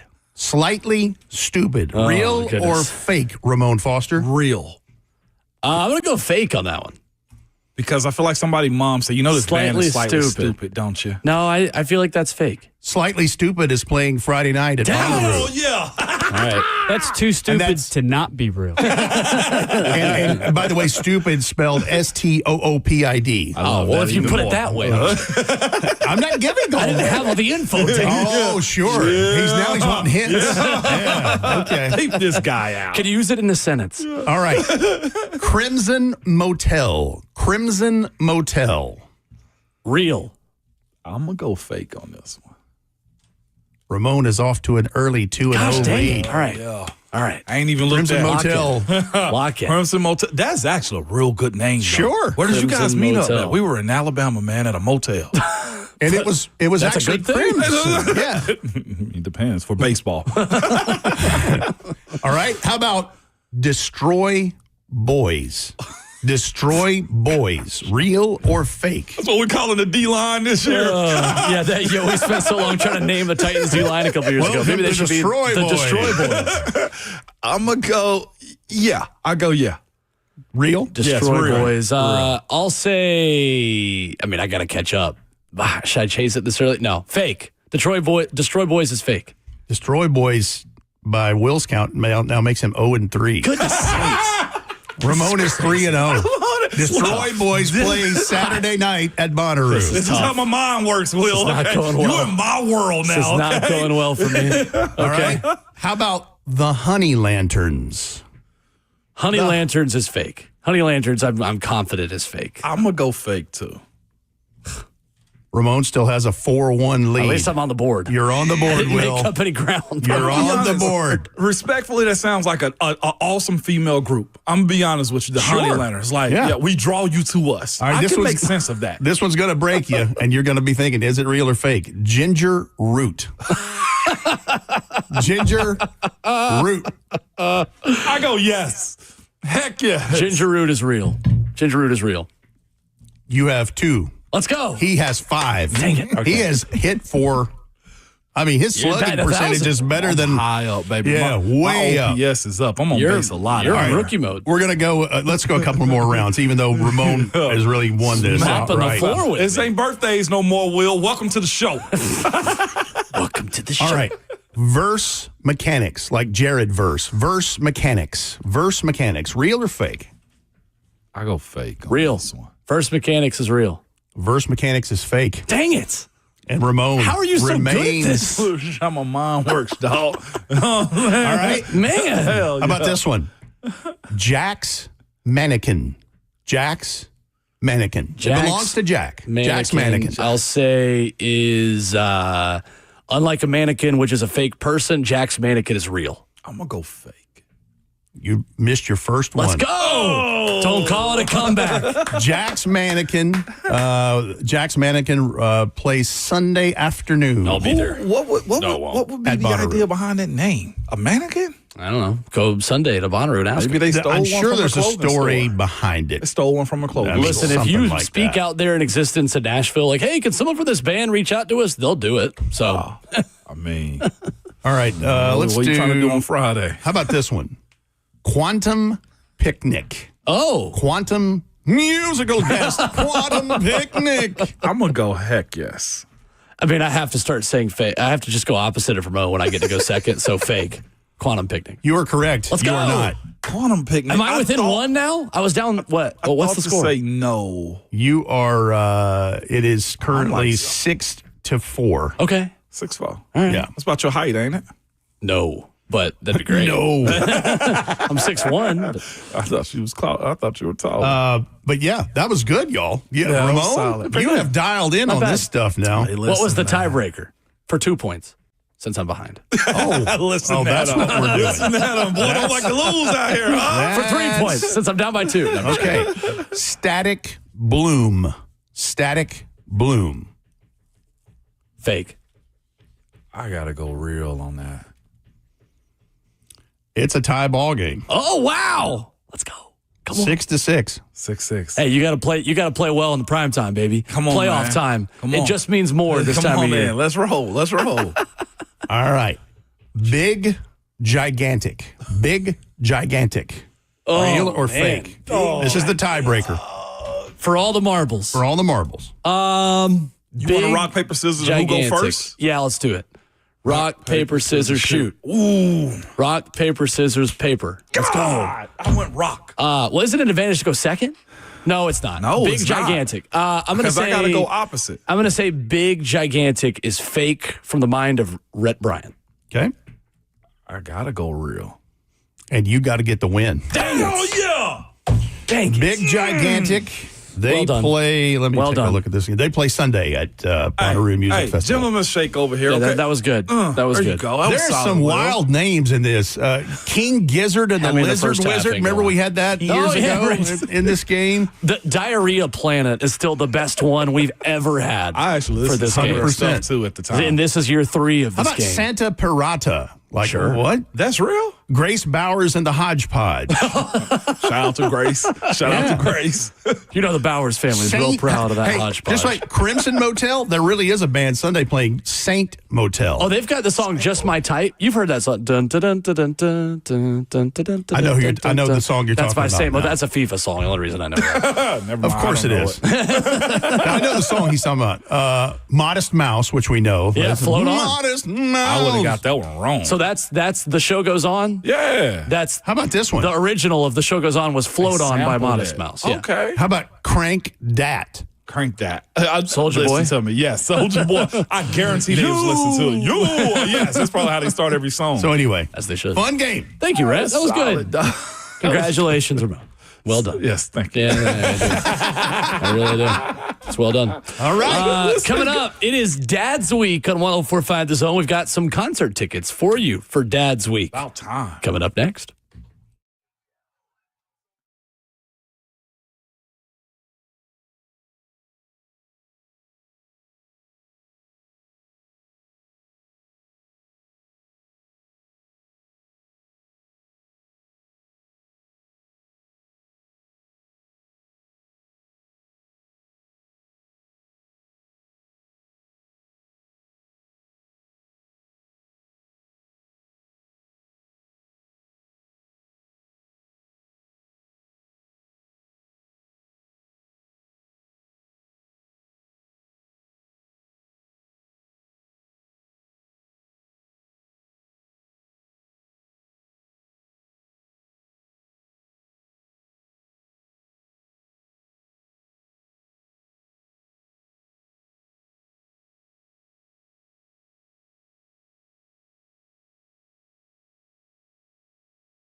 Wrapping up the show on this Wednesday, Ramon and Will is fueled by Scooter's Coffee. Appreciate Rhett Bryan stopping by.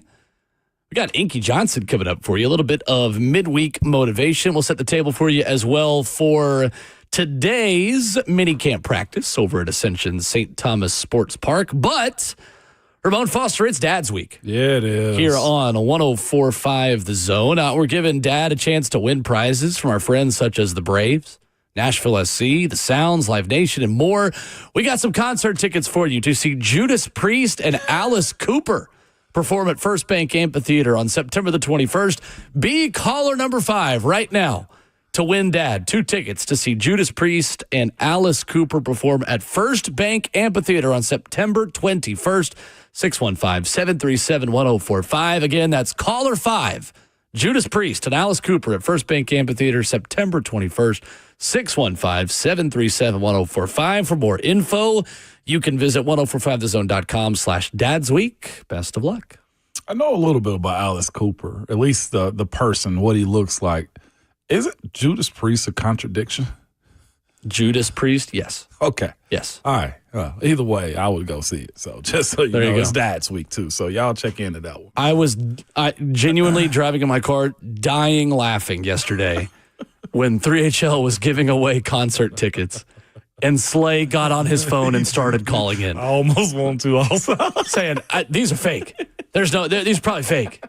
So I'm just going to make sure these are real. Yeah. And then it was like, hey, you got to remember there's a delay. Yeah. Like it happens quickly. He was first in line. Babsy told him, there's a delay. Like what people hear, you were hearing this first. You're caller 1. I was laughing out loud in my car yesterday. Savage is a hoop, man. He's all over. I mean, he legitimately is a fool, dog. I love it. In the best way. He's not wrong. He's not wrong for trying to win these tickets. It's Dad's Week. That's right. That's right. Instead, we got to go grill our own steaks this weekend. A shame. Coming up today over at Ascension St. Thomas Sports Park, head coach Brian Callahan will talk coming up here in 10 minutes. You will then have Titans coordinators who will be made available coming up at 10:15. Practice will be 11 to 1.